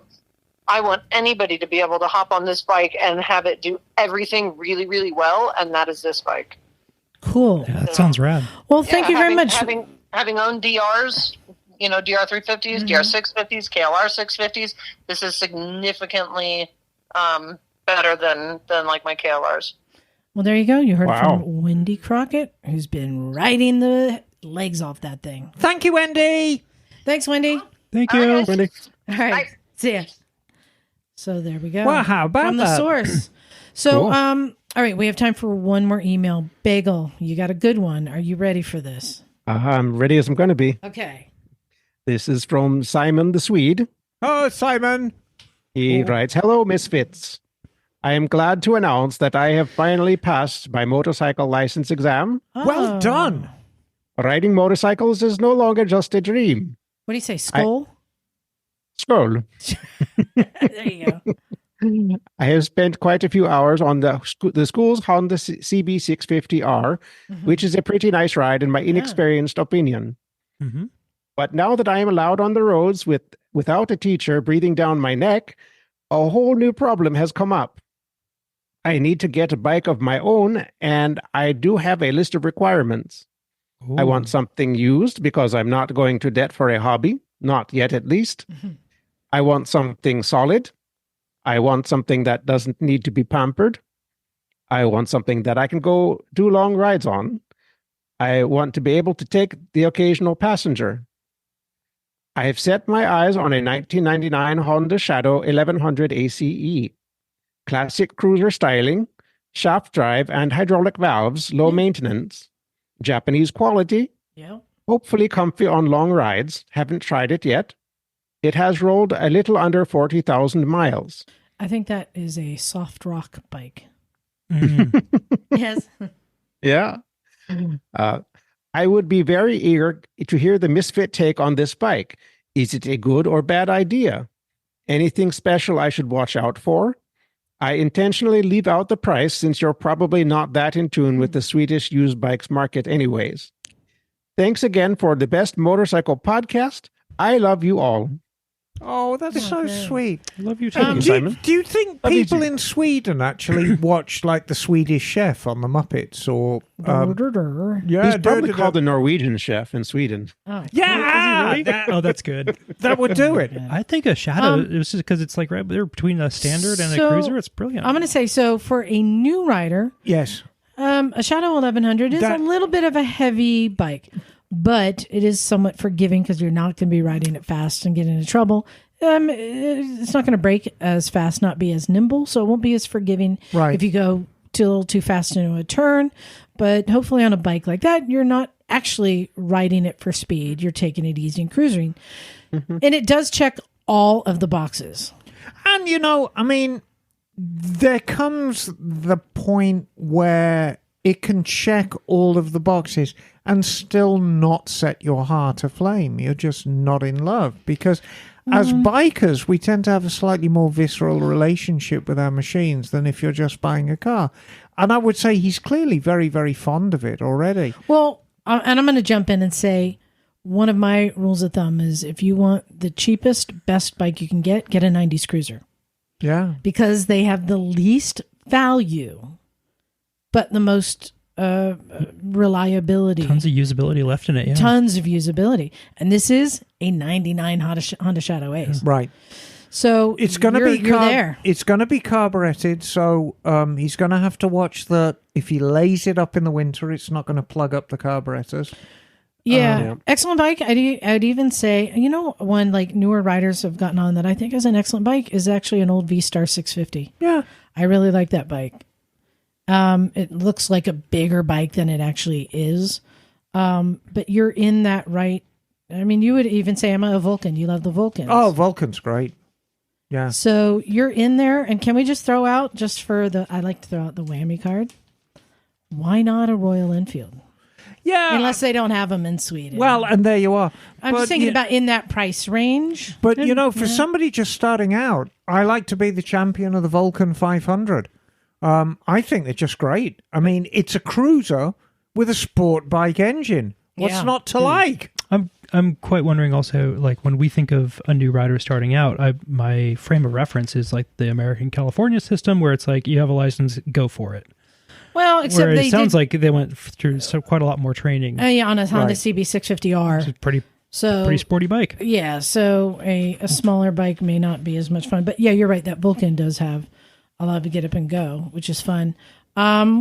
You want to throw out another whammy card? Something in that price range. We're talking, this is probably like an American, like $2,000, right? Yeah. Gosh. The only thing I think he's on the right track with cruisers. The Shadow's great. The Vulcan's great. The Starline is great. Yeah. Even I like the Marauders. Yeah, they do. The Marauders, actually, particularly the 800, they've got weird carburation on them. I would just say, because they've aged out, find the lowest model, cleanest 90s cruiser you can get. And make sure it rides well, because remember, you're dealing with a 25-year-old bike, so at some stage it's going to have sat around for a while, and if it's 35-year-old bike now. Yeah. No, I think it's 99, isn't it? 99. Oh, yeah, okay. Yeah, 25-year-old bike. Yeah. So it's been sitting around for a while, so make sure that the carbs aren't plugged up and it actually pulls well. The engine doesn't sound grim. The good thing about those Shadows is the engines normally are silent, so if it's clattering, you got a cam chain breaking loose. And the cam chains are very long on those bikes. So that's something to, regular oil changes are key. There you go. Tra-la-la. Well, that brings us to the end of the episode. Oh, no, say it ain't so, Liza. It is so. I don't want to go home. It is so. I want to stay here in Misfit Land all my life. We got a lot of things covered. We did. And you know what? I want to hear from you. Send us some more emails. And I can't believe I'm going to say this. Go ahead and send us another poem if you want. Go ahead. There were so many good ones. We've so enjoyed them. Anybody who can include friable and undryable. Oh, my heck. I think that's just, it's superb. And again, big thanks Poet Laureate to Insta360 for being our sponsor on that. I have shipped out all the prizes to all the winners. You have one more. I have one more. Somebody wrote a lovely poem about me, and I've got to think about what I'm going to send to them, but I guarantee it'll be jolly nice, whatever I send you. Your squirrel covering. Oh, yeah. Yeah. Why does that sound like a euphemism? All right. Send us your emails to motorcyclesandmisfits@gmail.com. Yes. And head on over to motorcyclesandmisfits.com. Yes. If you'd like to buy a t-shirt. Yes. The Unnamed Rider. I still have more. That guy. Let us know what I want to hear. If you have certain music genre that you think your bike best represents. Let us know if you like us. Let us know if you hate us. Let us know if you are completely ambivalent. Just let us know. All right. All right. So, big thanks to everyone who sent us all the emails, all the poems. We love you guys. You're the best. And thanks to Steph for joining us. It's always fun when you get to join. Yeah, and thanks for Wendy for calling in. Yeah, and lane splitting. I want to hear about that. I really am curious. Tell me I if really you're. am. Yeah, I mean, it's if you're all about it, if you really are just dead against it, state your case. I mean, all opinions are valid here. We really would like to know. I mean, what's your position on Texas? Actually putting a hard no underneath it. They're the first state to do so. Just remember, there is no wrong answer and there are no winners. But we will judge you. Exactly. Okay. Thanks, everyone. Time to get out of here. This is Liza. Emma, darling. Scotty. Steph. Bagel. And we are out of here. Cool.